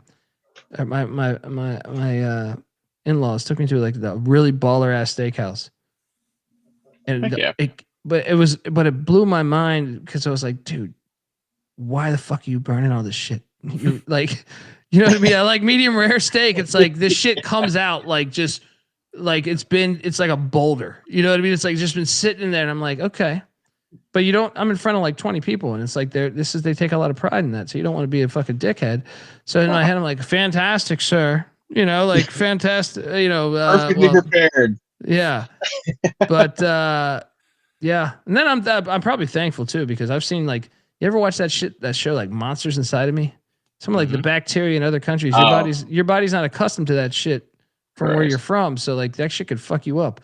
So I'm like, you know what? Maybe it's a good idea we burn these things. Just burn it up. This has also got to be the most hate on horses in any SGPN show ever. You're hating on them, and then you're talking about eating them. That's crazy. Eat those fucking horses, man. All right. If they lose your bets, eat them. Fuck them. Eat them. I will say, like, there is something beautiful about a horse, though, right? You know what I mean? Like, there's not many creatures, like, you know, some animals just look, there's only a few that look like truly like, you see like a good Clydesdale, you're like, that's a fucking beautiful creature. Kind of like elegant. There's only a few of those. Like you look at a kangaroo, you're like, that's a malfunction. That's a fucking malfunction, right? Like the system, we need to reboot that fucking creature, right? But you look at like a Clydesdale, and you're like, they nailed it. They fucking nailed it. There's which kind of speaks to the fact that like a lot of these colleges do not have original mascots or like monikers. Yeah, which is back to what I've been saying for a long fucking time. Do you you think that's because they want that they want that? But some of them, I guess the tiger is elegant. Like the tiger, you look at a tiger, it's like, you know, it's kind of monstrous. Yeah, and you just look at it like in the wild or something. You're just like, that thing is graceful. It is kind of like majestic and just everything. But there's still a lot of like the bulldog. Fuck off. You know what I mean? Like everyone's the bulldog. Come on, wildcat. Everything's a wildcat. Yeah. Yeah. Wild. I don't know that wildcat. I wouldn't deem that majestic either for the most part. Maybe some. It's kind of original. It's just kind of tigers. I think get a pass because they are kind of fucking. You see like a Siberian tiger or something. It's like fucking. Like it's almost like you're like magnetically attracted to it. You're like, what the fuck is that? You know, the Mike the Tiger exhibit that they have down there in Baton Rouge, right by Pete Maravich Center. That tiger is, you know, the laziest tiger of all time, and he's still beautiful for the 8 steps that he takes every 5 hours. Well, because you just see like their force, like even if they're laying down, you're just like, look at that fucking paw. I mean, dude. If I were to, I'm not going to take my shirt off on the show here. It's this is a family show, but we are after hours. But dude, my cat got me the other day. So my wife likes a bunch of scary movies, and I had my cat sitting on my stomach as I was fucking laying on my couch watching the movie. She loves scary movies. I don't really fuck with scary movies that much, and she responded to a scene that caused my cat, which was, and I had a shirt on, right? But my cat went through my fucking shirt, my t-shirt, and scratched the fuck out of me, right? When I had to get the CAT scan the other day, I went to the fucking hospital. It was hilarious because I took off my shirt because they make me put the shit on, and they're like, "What is that?" I'm like, they're thinking my wife like abuses me. I had this gigantic scratch, like fucking Rambo style, Indiana Jones style. Yeah. Fucking Exhibit hilarious. 7 of why you don't fuck with cats. That was my point. That was my point. Was like, you think of like a tiger's claw, because my cat's claw is like this fucking big, and he did that much damage to me. Yeah. And I'm like, imagine, it's just fascinating. And dude, next he's looking for your fucking jugular. He's trying to take you out. Yeah, dude, I'm telling you, man. I've been rooting for like an animal revolution for a long time. Did you get tested for cat scratch fever while you were there or no? That's what if that's the thing that put me in there when I'm sitting there, I can't figure it out. I got fucking rabies. It's like, man, ever since I got scratched by my cat, motherfucker got. I was so pissed at my wife because I was like, why can't you just watch a fucking movie and not be that scared? It was like, I had a shirt on too. It's not like I was just sitting there like a jackass, right? I was defending myself. Jeez. Anyway. Oral Roberts, North Dakota, doing battle. Yeah, cat scan with cat wounds. Yeah, I'm all fucked up over here. This game, North Dakota's laying 1.5. Wrong team favored. Give me Bob Roberts to get that dub. Yeah, no bet for me. Now, I will say this. The Eagle is probably in the same vein as the Tiger. It's one of the better ones. Dude, the Eagles are fucking insane. I will say, man. But also like a flying hawk. I mean, as a Hawkeye fan. Yeah, no, those super awesome birds, like even the falcon is pretty fucking badass. I watched that show. I don't know. I forget what it was, Animal Planet, fucking Planet Earth or something, where they talk about how like the falcon goes like 500 miles an hour into its prey. I'm just like, that's incredible. Like no CTE there, by the way. Yeah. Right. And just that that shows us that we just got to keep playing football without these rules because eventually the evolution will catch up to us. You know what I mean? Look at the Bighorn Ram. I'm telling you, that's what I'm saying, dude. We can make a lot of sense in this world. That's like everyone says, like you got to cut back sugar. I'm like, dude, well, because I was reading this thing about like how the human body diabetes is at a crazy level because we're not getting the exercise that we should, but also we are eating so much sugar, but we're still new to eating this much sugar, like humans are. Right. So we just got to wait it out. We're gonna have to. There's some people that are gonna have to take the deaths, but I'm just saying, like, we're gonna wait it out. In like 500 years, we're gonna be like broccoli will be foreign to our body, and the fucking pixie stick will be like what we need. You'll have to like snort it to keep going. That's what I'm saying. The pixie stick. Well, you're gonna be like, I need those fucking pixie sticks. Let's go. Let's eat a healthy meal. Give me the fucking pixie sticks. Yeah, right? I don't need that gross broccoli. So I think about this shit all the time. And then the broccoli will be foreign to us. And all those times you were gardening and shit, it's all useless. You need the fucking sugar. You need the sugar. You ever watch videos of bears that like break into fucking places like a diner and just eat all the fucking honey and eat all like the whatever they have or like a grocery store? It's fucking phenomenal that they're not complete. How the fuck does that work? They put like massive amounts of sugar in their body and they're fine. Yeah. You got to study this. Well, they probably go sleep for quite a while. Yeah. That's also fair. Yeah, that's true. That's true. As a diabetic, I can tell you, we'll beat the sugar one day.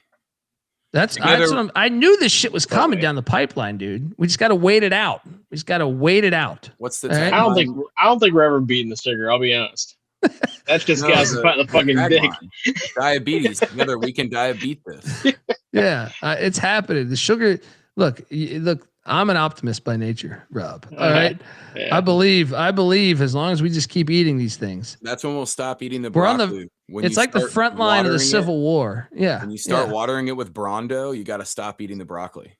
Yeah. Brondo.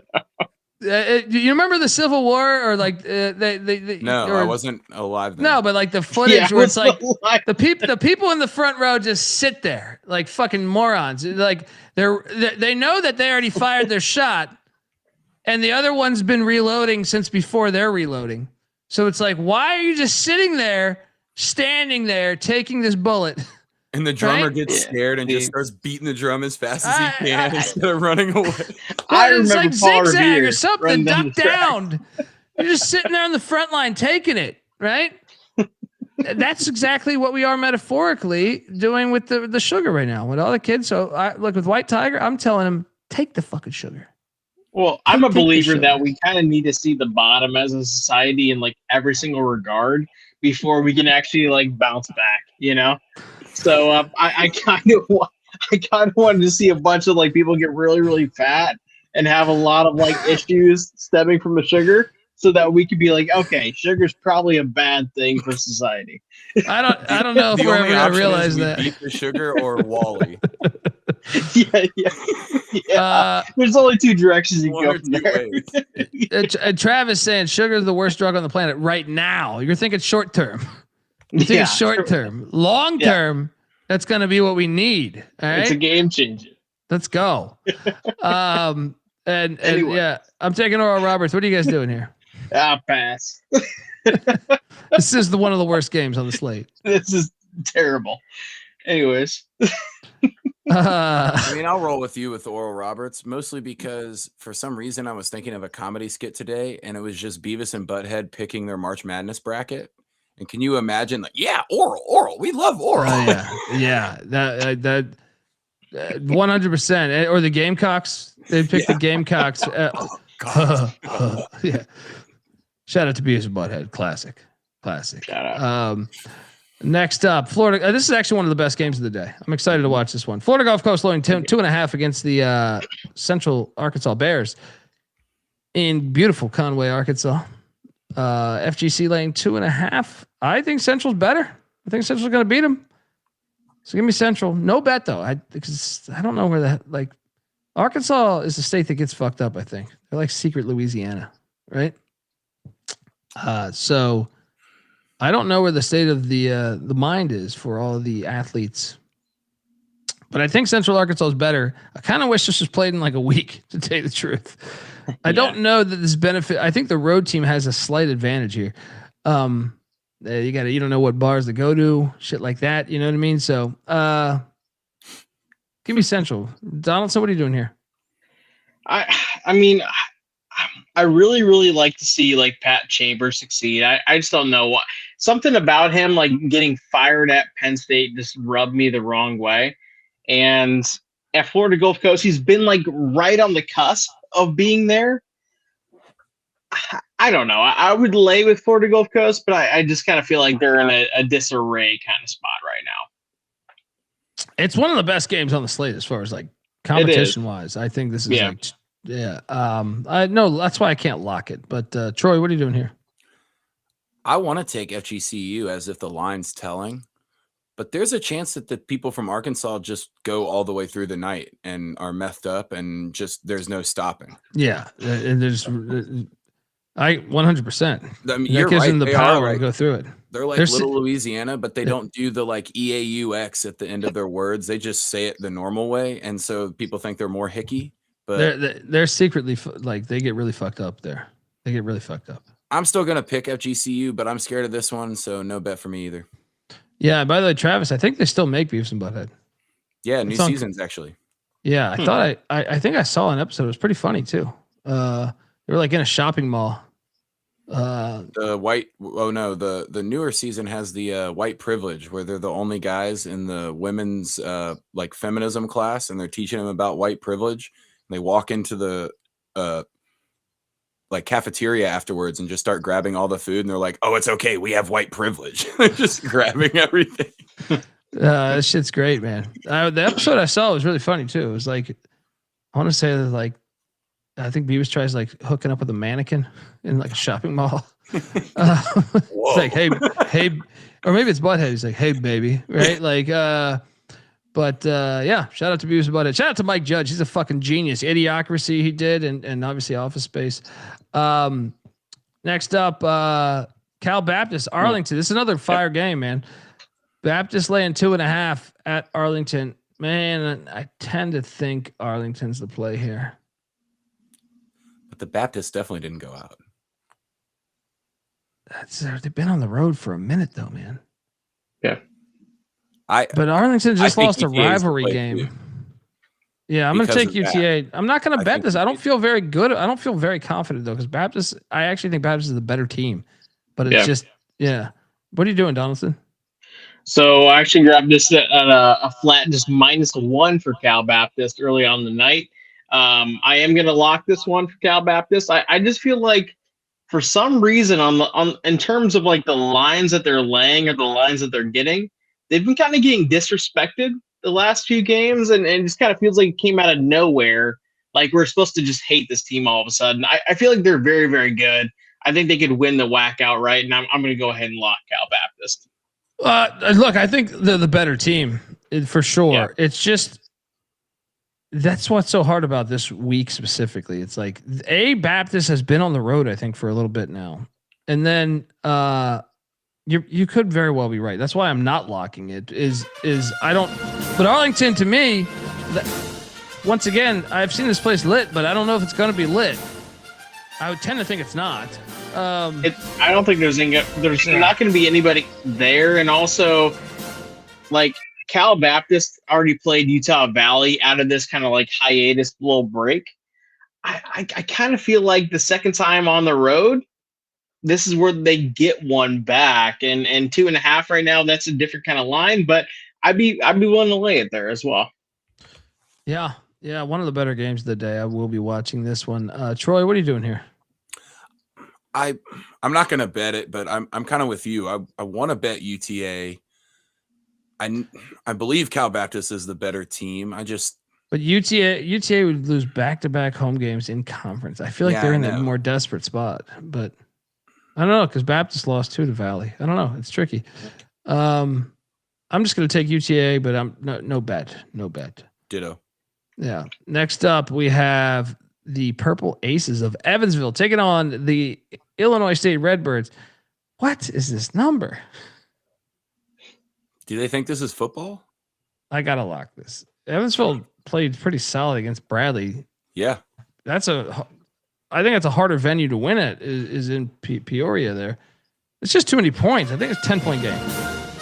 Give me the Aces plus 14.5. You in, Troy?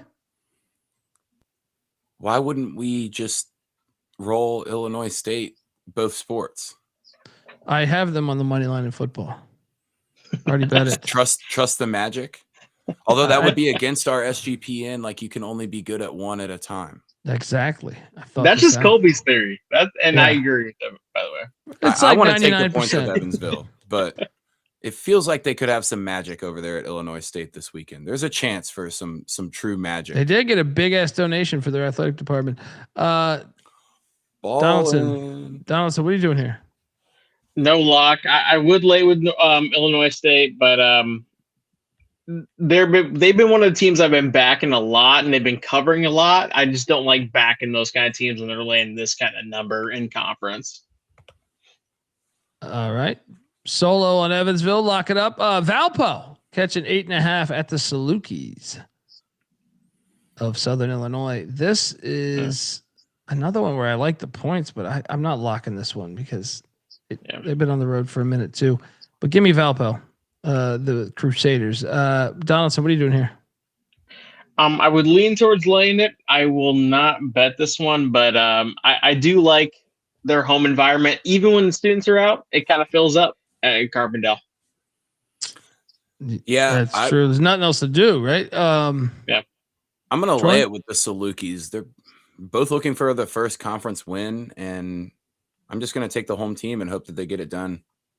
Let's go. Next up, we have Portland State, Weber State. Big Sky action. Weber laying 1.5. Oh, man. This is not like, because you would think normally this could have a crowd, but it's not going to have a crowd. So it's like, it's not. Give me I think Portland State's actually better, but gosh, give me Portland State. No luck. What are you doing here, Donaldson? It almost kind of feels like the line is a little bit telling to Portland State, but I'm kind of with you. I have no lock on that side of things. Troy? Weber State's alumni group is really, really big. I don't know how many of their fans are just students. I think there's a lot of like townies and people that hang around there. I'm going to lay it with Weber State here and go ahead and battle you. I'm not locking this, but Okay. But I mean, I can see that being true. Utah's a state where, like, I feel like the teams, even when you're not in, because they don't have a pro team. I mean, they do at the Jazz, but Ogden, Utah, I think is pretty far away from fucking Salt Lake City. So, Troy's locking up the Weber State Wildcats, laying the 1.5.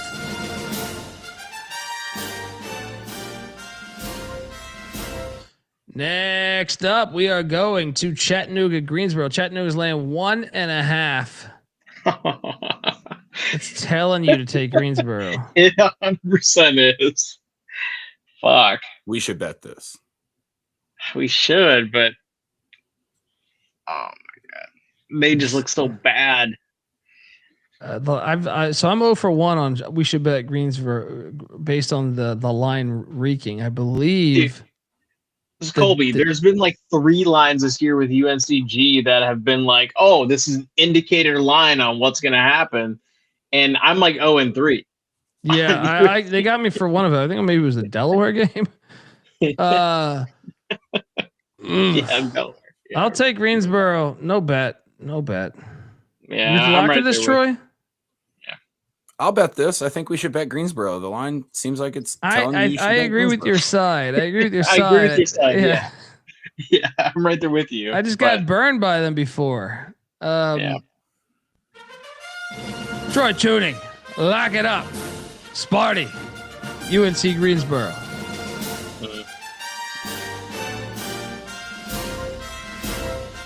Next up, we have Western Illinois getting 14.5 against European Martin. I mean, UT Martin.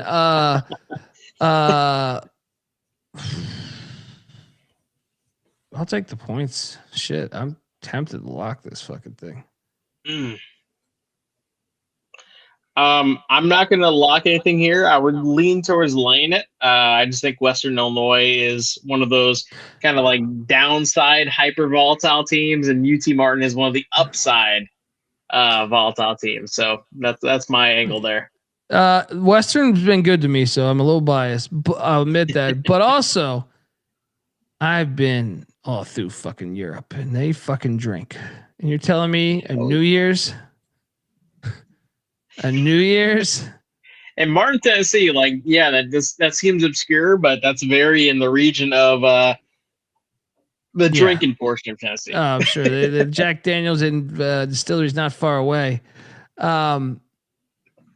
Yeah, I'll take the points. No bet. Troy? That's actually pretty volatile to think about Europeans getting American whiskey on New Year's Eve. And I feel like you've kind of had your pulse on the UT Martin team pretty well this year. I did cash a couple money line dogs. They've been a darling of mine. But Western has been a darling of mine too, to tell you the truth. Both have been darlings of mine. Yeah. I'm just scared of that many points with UT Martin. I'm going to take Western. Yeah. Let's go. Next up, we have Morehead State Lindenwood. The Penitentiary is laying 7.5. I'm going to lay it here.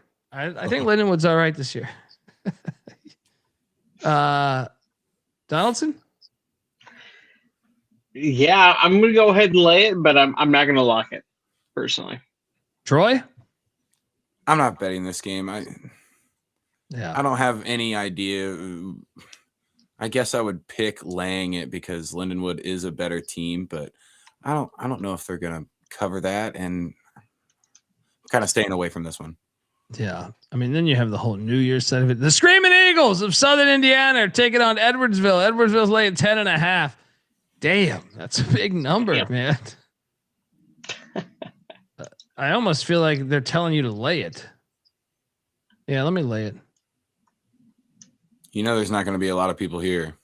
Why the fuck is this so big? Yeah. They're telling you to lay it. Yeah. For sure. They are kind of telling you. No bet, but to your point, they are kind of telling you what's going to happen here. Yeah. Troy, what are you doing here, buddy? I want to lay this too. Like, I wouldn't typically think SIUE would be laying 10.5 here. And we know I can hit you with some facts. Actually, the last time they played, February 22nd of last year now, Southern Indiana won by 14. What is this? I know it's a brand new team and you get different guys, but still. Too telling. Clark's on Southern Indiana. I don't know. I got staying away. Next up, we have the Matadors of Cal State Northridge taking on UC Davis. UC Davis laying 4.5, actually 3.5 right now. What the hell is this? Mm-hmm. No.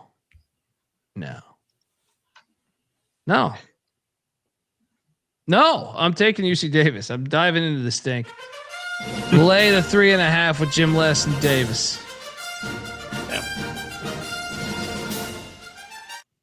Donaldson?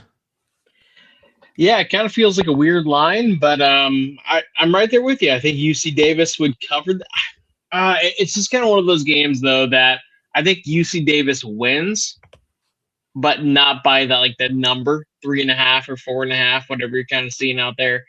I will lay it, but I'm not going to bet it. I really like CSUN.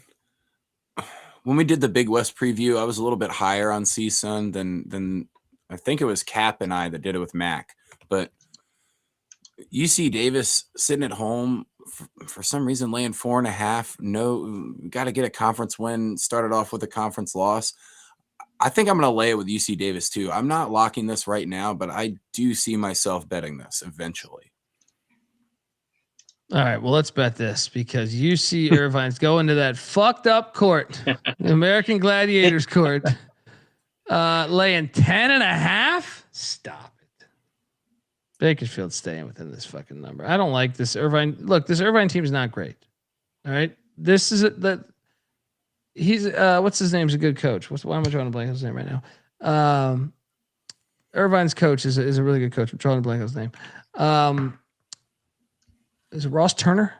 Ross Turner? Yeah, Ross Turner. Yeah. I just don't like laying double digits with them. Yeah. I think a desperate spot for Bakersfield too. And they're on that fucked up court. You can't tell me it doesn't have an effect. Feel like you're playing at a fucking laser tag. You know what I mean? Like, what the fuck, man? I'm going in.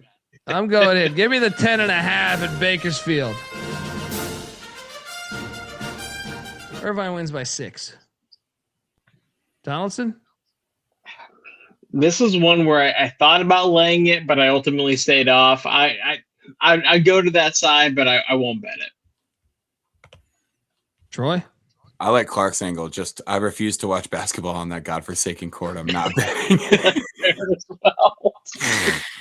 Oh man. It's like when they would give you the 3D glasses in the movie theater. Like that, I feel like they should give by entering the stadium, they should just pass those fucking things out. They should do that. A court should do that, where the lines would stand up more. Especially on that fucked up court. Can't make the experience any worse. Troy, who'd you say you're taking? Well, I'm not betting anybody in this game. Kind of handsome, they say you are. Oh. Not handsome. Kind of handsome. And are those dreads, or what would you classify those as? That's what they say about my. That's what they say about my tooth, though. They say he's kind of got a gap tooth. He's kind of, but it's also pretty straight. Yeah, so that's for air quality purposes. It's like a breathe right. Remember when all the NFL players used to have the breathe right? You think that had anything to do with the multiple CTE issues they had? Dude, like, have we even investigated that? Breathe. How for fucking 10 years? Why did every fucking player have a breathe right? Right? Cocaine, Colby. That's why. I'm just saying that maybe this is connected to the CTE. Maybe we never evolved fast enough for the breathe rights. This shit's went away. They went away. Yeah, Colby's ahead of the encephalopathy. Yeah. CTE, cocaine, traumatic encephalopathy. Yeah. I can't believe I said that word right. Holy shit. Next up, we have Southern Miss and ULM. The People's Game. Southern Miss laying 7.5. The People's Game.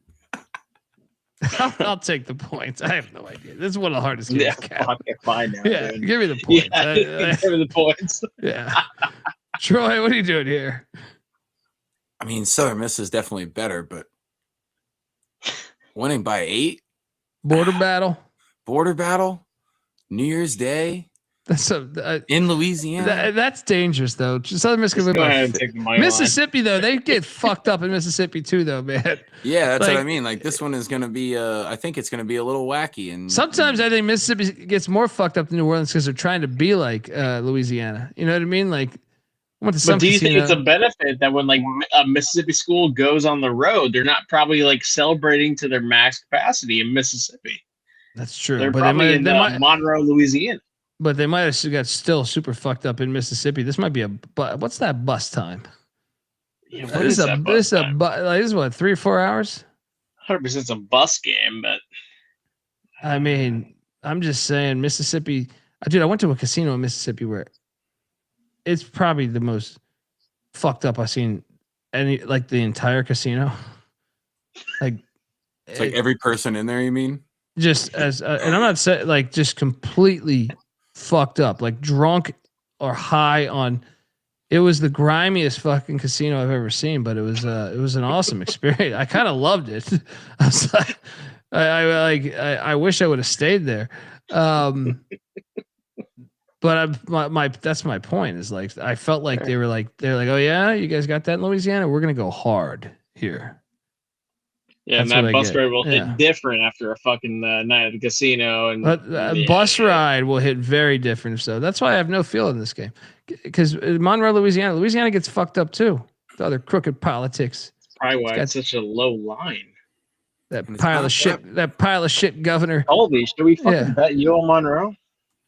It's also not that far to Baton Rouge from UL Monroe, right? Like, there's a chance that they went and everybody. Are we talking this through? I'm not fucking touching this game. This game is like a ridiculous game to bet on. We both, should. All right, both, fine. but I think both. Actually, should we take the points? Because both take the are going to point. be completely fucked up. They're going to be completely hungover. Hattiesburg? Are Buddy. you kidding me? Buddy, I've talked myself into the money line here. Give me UL Monroe on the money line. You know, I don't even Rob's know right. what the fucking I'll odds join are you. at this point, but let's go. I think Rob's right. I think he's right too. I'm in. Just triple lock. We just talk ourselves. This is Triple therapy. lock on the money line, right? College basketball therapy. 100%. Yeah. And I'm going to find the best line for us as well.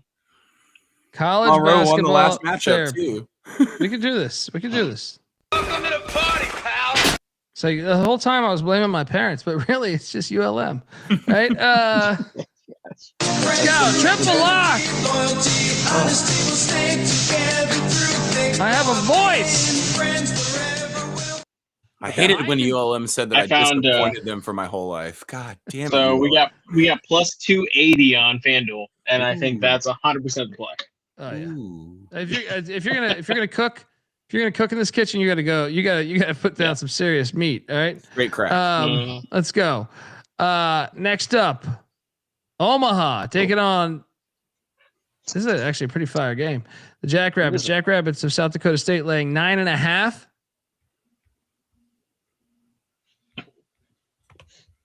I'll take the points. No bet. No bet. They're fire on the stadium, so like I don't like fucking with that stadium. This also seems like a place that they could have fans.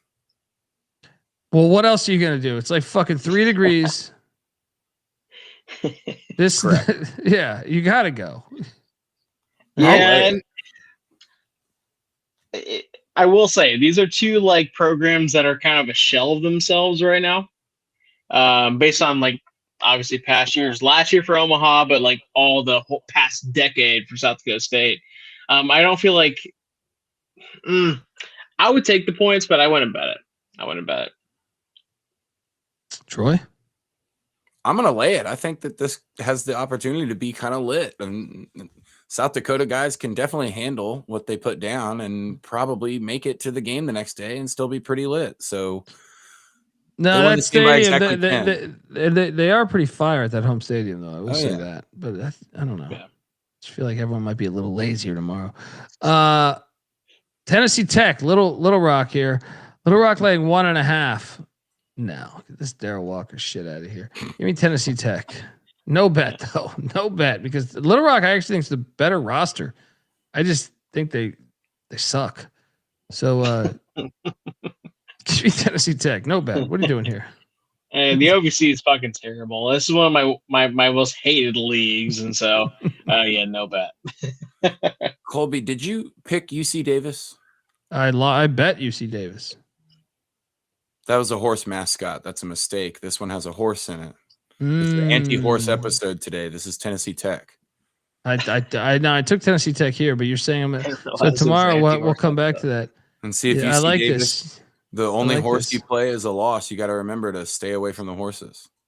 Okay. Or because I ate the horses, I am more in tune and connected to the horses. I'm one with the horse. Yes, He's I am one with a Colombian horse.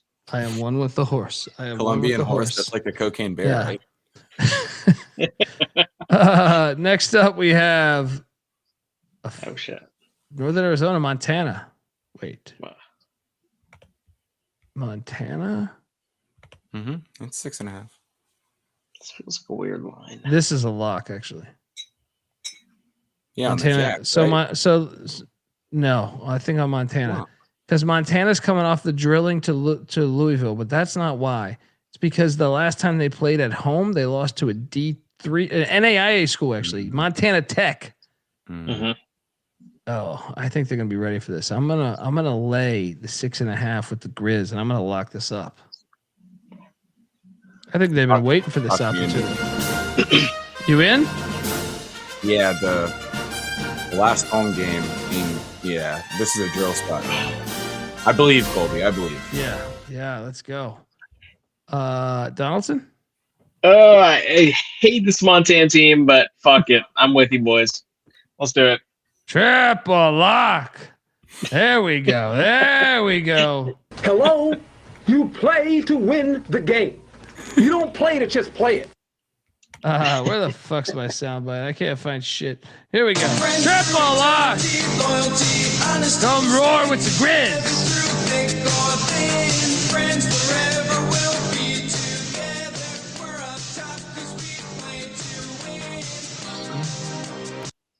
Next up, we have Bellarmine taking on West Georgia. Wait.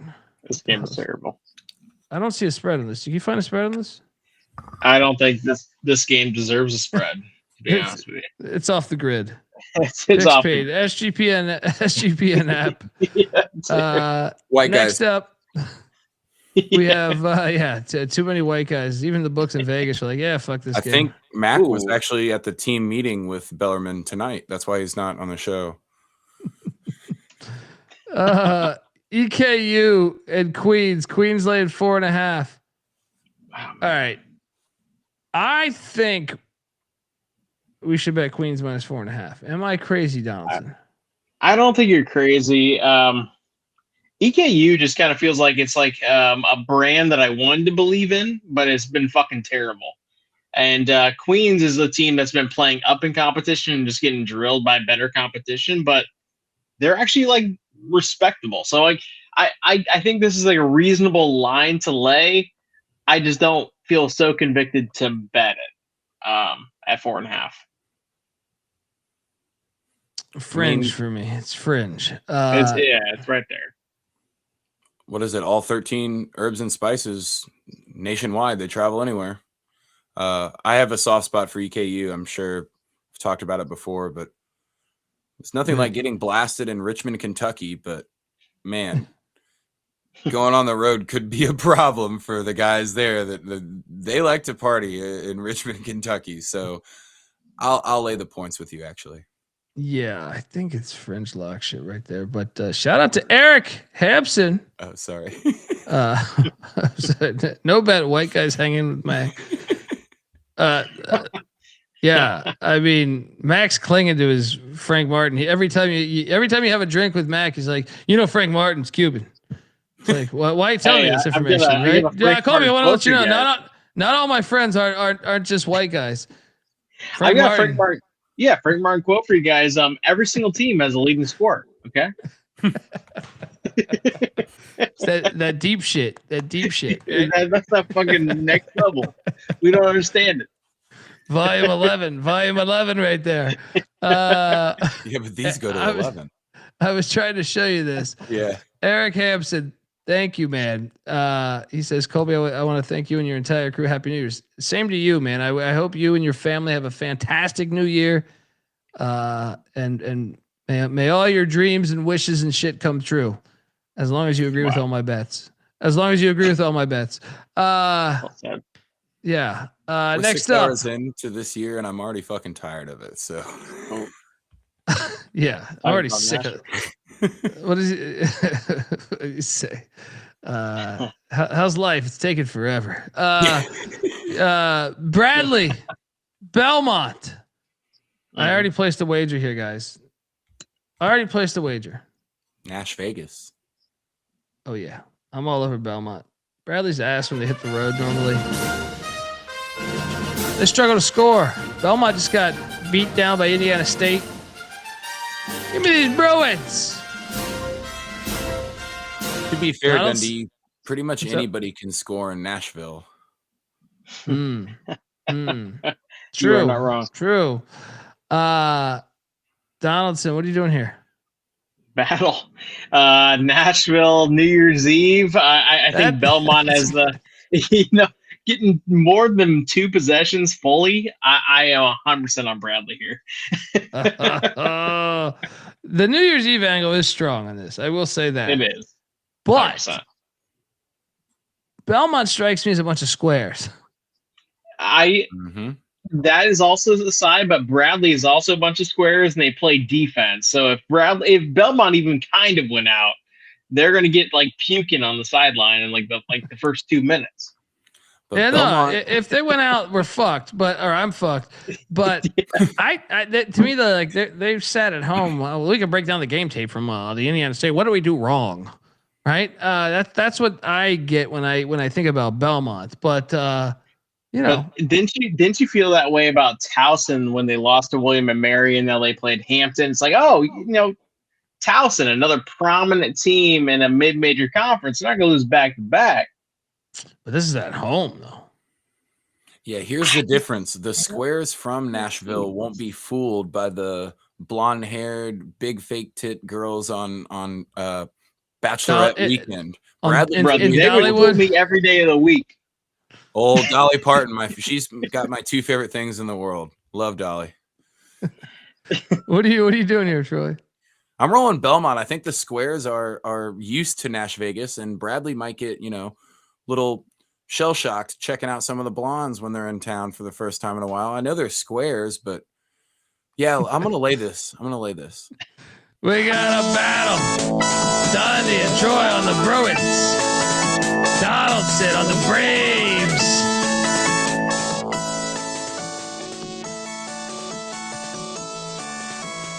I love how go back to that comment. What was that one comment before?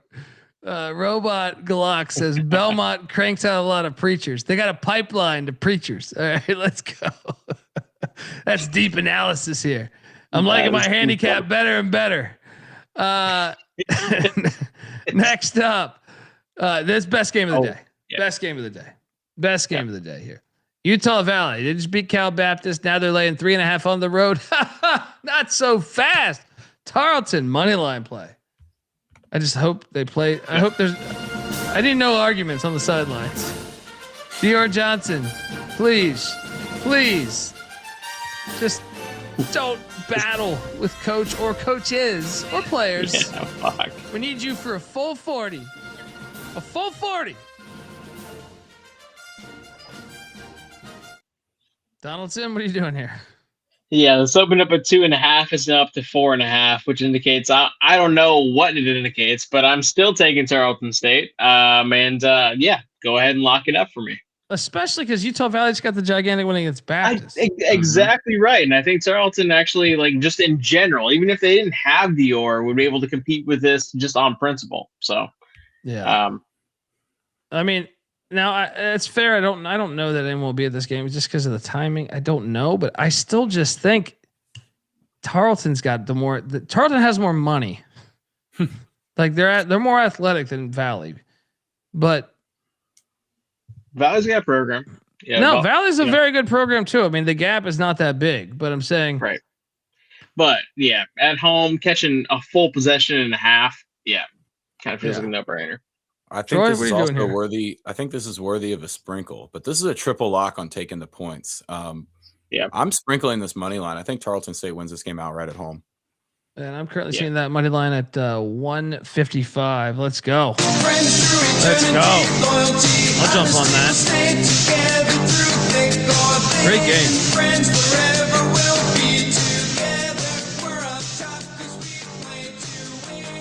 Next up.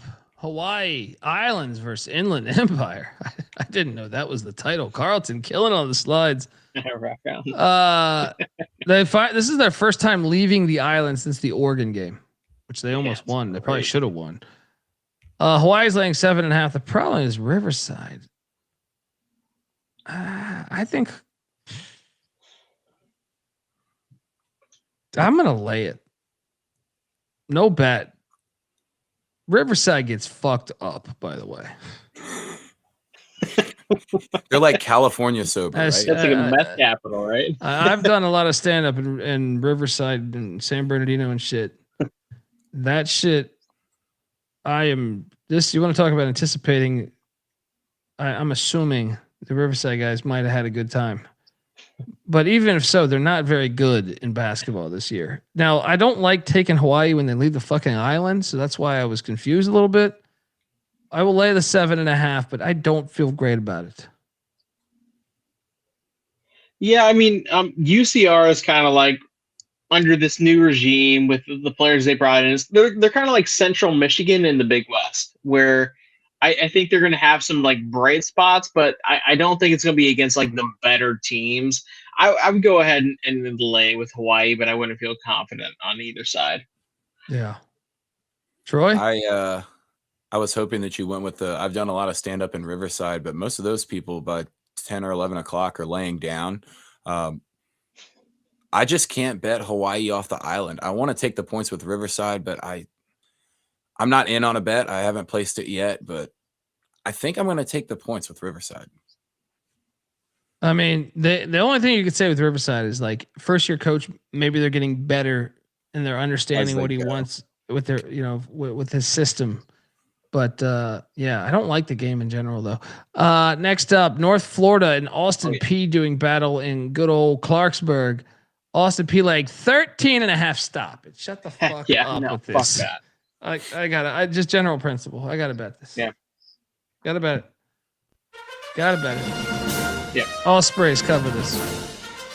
Double lock. And Colby. Yeah. So I actually grabbed this at 14.5 when it opened, and this is my favorite bet of the day, just in general.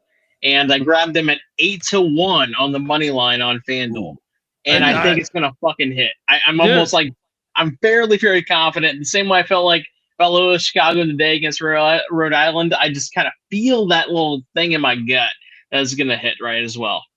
I don't mind it, man. I'll jump in on that. I'm seeing plus 800 right now for that money line. Yep. It is worth the shot. Look, I know North Florida is not great this year, but Austin P, I mean, come on. On New Year's Day. What's the first half? Do you have the first half money line? Well, here's also the kind of thing with North Florida is like there was a lot of weird head coaching things at the beginning of the year where like Bobby Keenan took over like as an interim head coach because their original head coach went to Kansas State like a month before the season started. And I feel like after this like month or this like week layoff, all of a sudden they should have won last time out against I'm blanking on the team they played last time, but like they were we cashed on it. I cashed on it. It was who was it? Oh, Columbia. Yeah. And I think Columbia is much better than Austin P this year. So I'm 100% on North Florida to win this game outright. Yeah, I'm trying to pull up the. I like that angle. I'm just trying to pull up the first half. Somewhat of a forgotten bird too. Osprey is also very majestic. No, I appreciate that one. If you get confused for a bald eagle, you got to look pretty cool.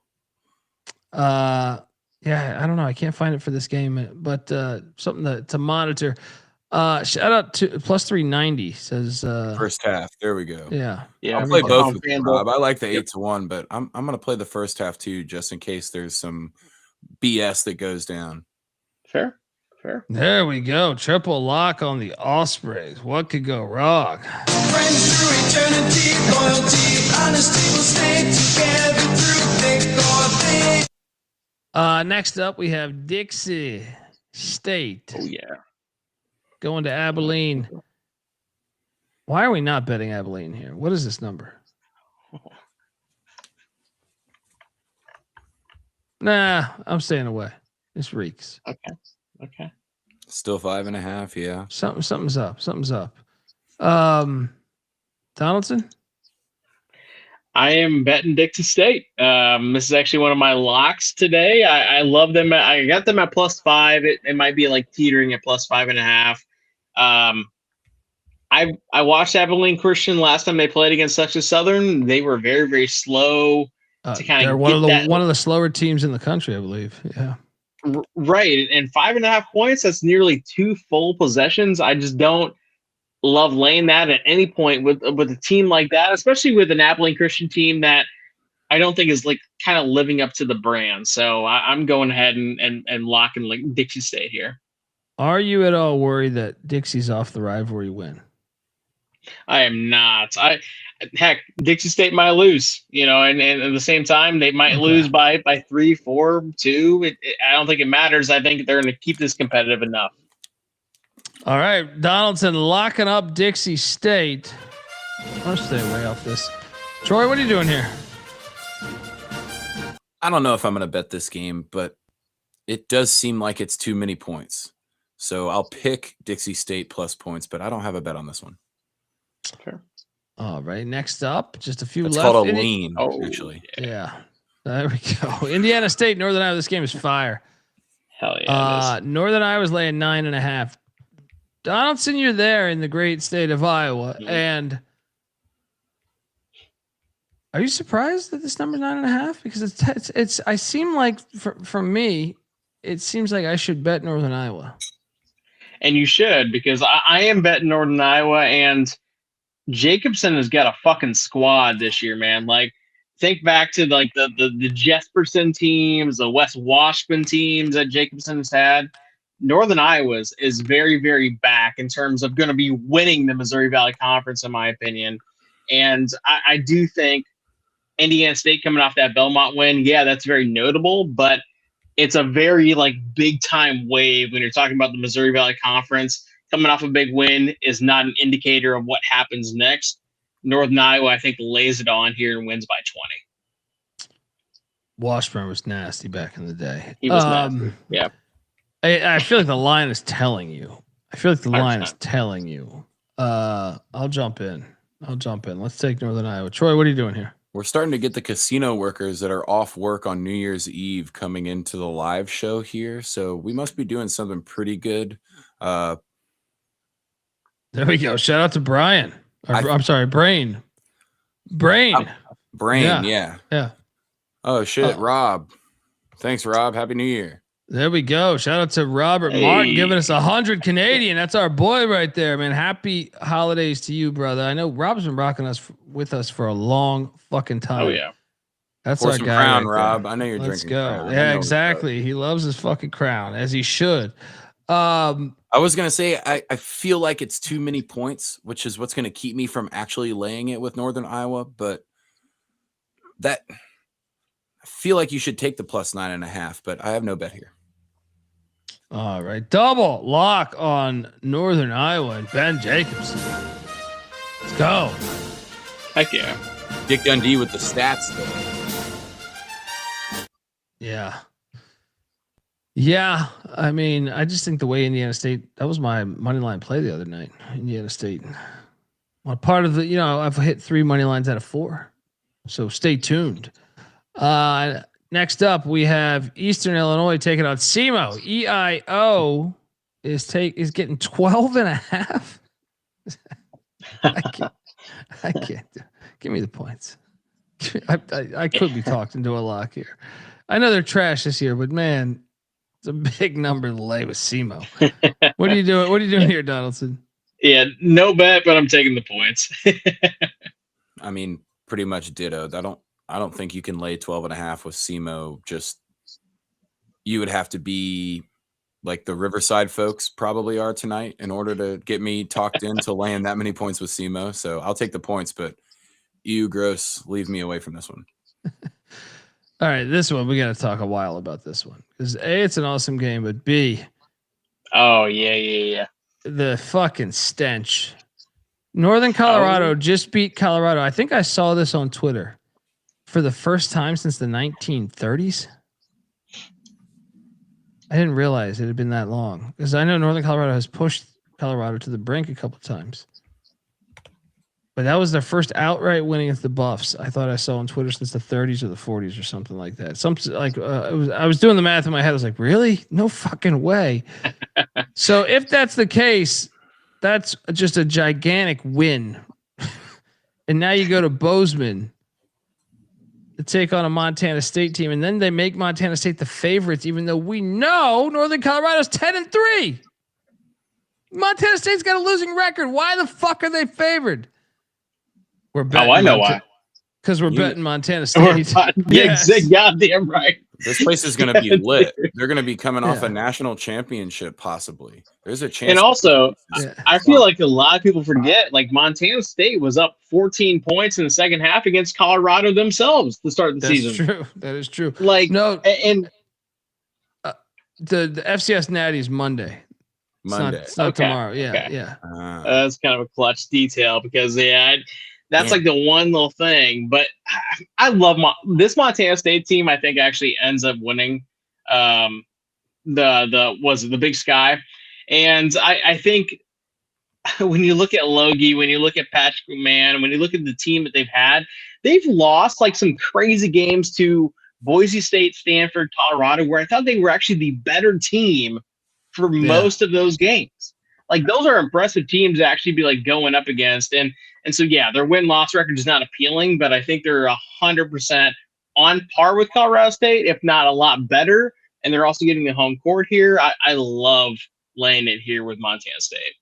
I completely agree. I mean, when you win a game like that, Northern Colorado hadn't won in 100 years, whatever, since 90 years against Colorado, like that shit. You're telling me, I mean, it's just this is the spot of all spots for Montana State. Right. So I'm in. Troy, what are you doing here? I mean, winning the big game, New Year's Eve, you got to think Northern Colorado is going to be pretty blazed out of their mind throughout the evening at the least. This one seems telling. You lay the points here. Triple lock. Montana State, the Bobcats.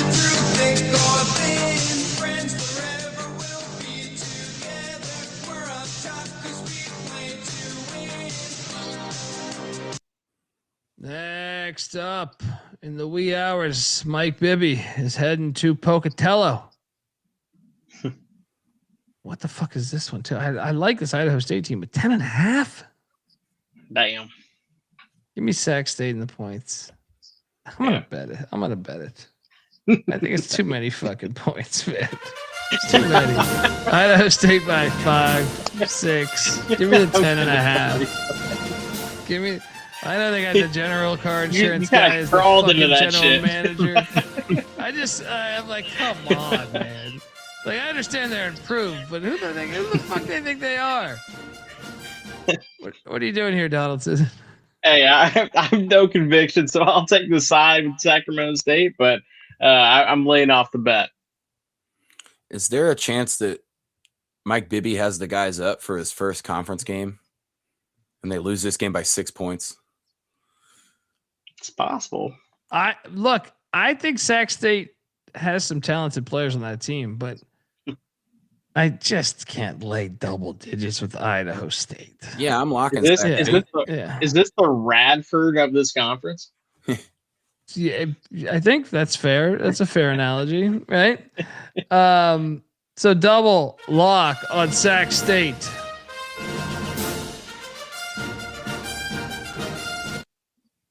Murray State is heading to Chicago to take on this busted ass logo for UIC. I see it at 5.5. So you tell me money's coming in on UIC. Yeah, they don't like horses. What is this shit, dude? That's exactly what happened to me in Columbia. By the way, that horse went to that fire for a very long time, and then I ate that food. The line is very telling here. We got to take USC. That's like the horse steak. You might get burnt though. God, you're not wrong with that as well. Give me UIC. No bet. I'm not betting this fucking shit. Same. Troy? I mean, I'm going to bet this because I'm anti-horse tonight. Everybody knows what's up. Oh, he's going in. Burn that shit. Well done, hockey puck. Troy's locking up the Flames of UIC.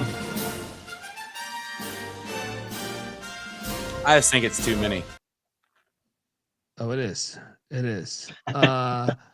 Next up. Yeah, how about this game? UC San Diego and Cal Poly. It's actually a pretty good game. UC San Diego's laying 8.5 on the road. Stop it.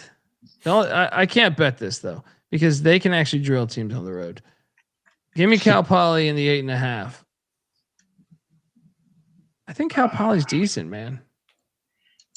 Yeah, and I almost kind of feel like it's worth a bet. Like I almost think it's worth play the fucking money line. I know, because dude, Mike DeGeorge in year 2, I feel like there was kind of the benefit of bringing over his own guys in year 1, and there was kind of that little spark up, and they've started to kind of slow this season, but I feel like he's a very good coach when you look at his track record in D2. Yeah. I mean, I would take the points. I'm like teetering on the edge of betting it. Yeah. Balls McGee says, where's the analysis? Nowhere, dude. If you search that horse's ass right there on the screen, it's there deep. You just got to keep searching. Troy is taking UC San Diego purely because there's a horse on the logo right now. So yeah, there's your analysis, bitch. No, this one is actually a very classic system play for me. As anti-horse as I've been, 81.5 team total over for Cal Poly. They score. They can score. And look, I'm with Clark. I'm going to lock up Cal Poly. This is in-state battle. It's the holidays. Count me in, motherfucker. There we go. Double lock. Cal Poly. All right. Next up, we have the final game on the slate. We made it, guys. Santa Barbara heading to Fullerton. Bang. Why do I feel like this Fullerton, the one time? So if you didn't listen to us for the past month, we've been hyping up Fullerton. Yeah, because and then I finally say, okay, I'm going in on Fullerton, and SMU beats them by 50. Yeah. What? And now watch. Part of me is like, I should load up on Santa Barbara, and I watch Fullerton's going to win this on the money line. In fact, I'm not betting this, but give me Fullerton. I'm gonna go back to the well here.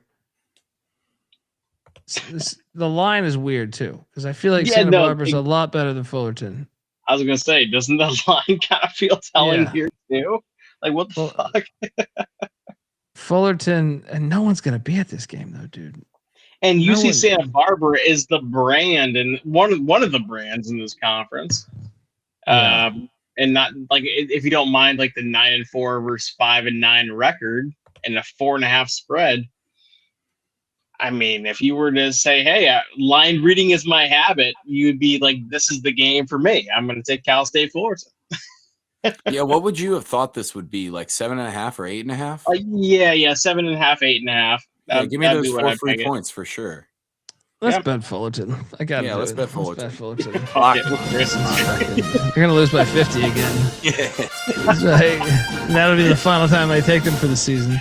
But it's worth it right now. Triple lock. All right, best plays of the night, and we're out of here. Yep. Just like that. Only fucking 6:30 in the morning. To me, I know we're gonna battle on one of these, but because I'm on. Belmont was one that stood out to me from the start. I like Belmont as one. I liked Lipscomb. That stood out to me against Jacksonville as a second one. The third one, it's gonna be Montana State. I mean, the dog. The dog. What is the most value I can get my clientele? Big T. Let's go with my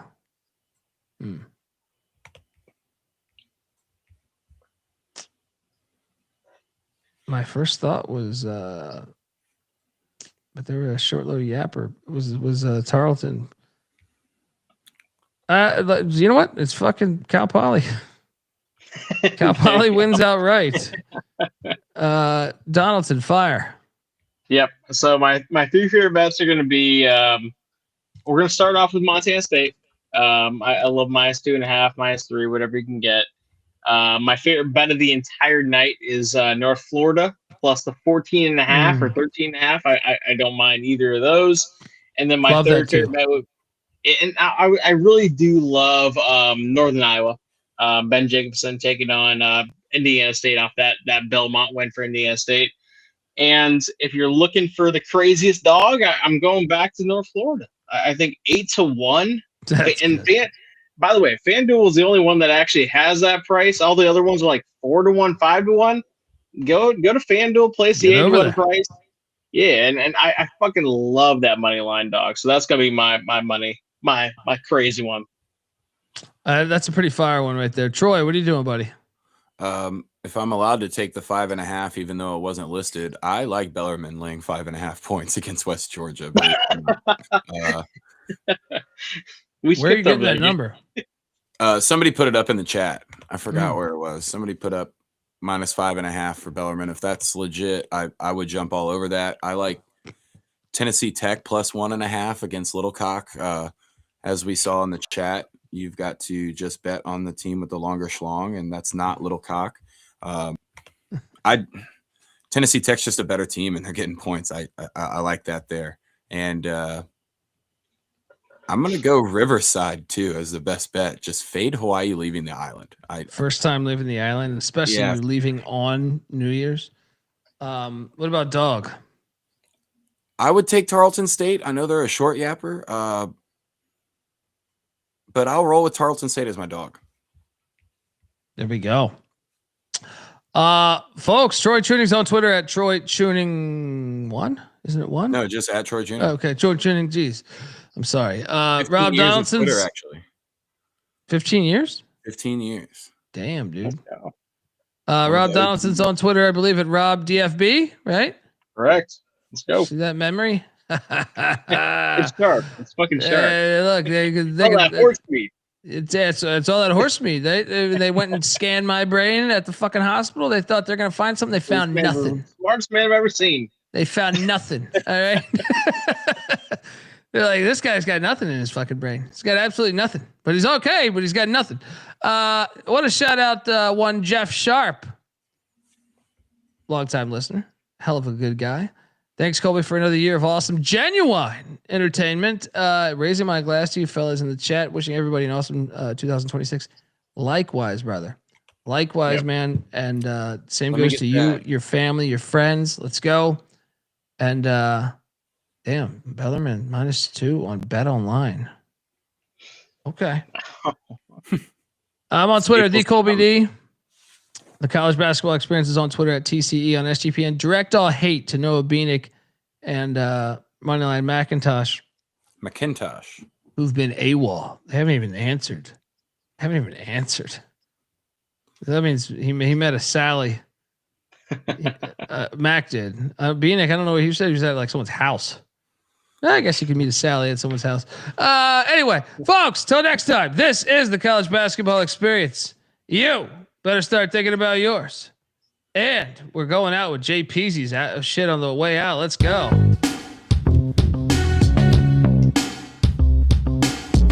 Mac must have found somebody at Timmy's Pocket.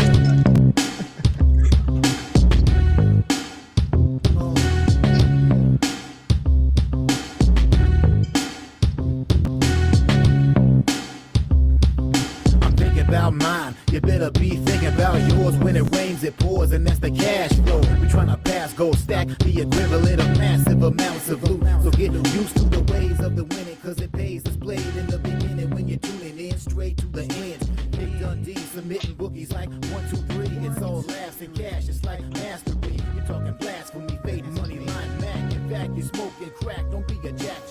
He's like a Mack truck, call him Noah Beanick, and he's giving out losing picks. I never seen him. Cannabis kappa sliding in, catch the contact. SGP ends the place where the bomb's at. A triple lock and be friends to the end, but you might see a battle. They might leave you rattled. The only ones breaking down games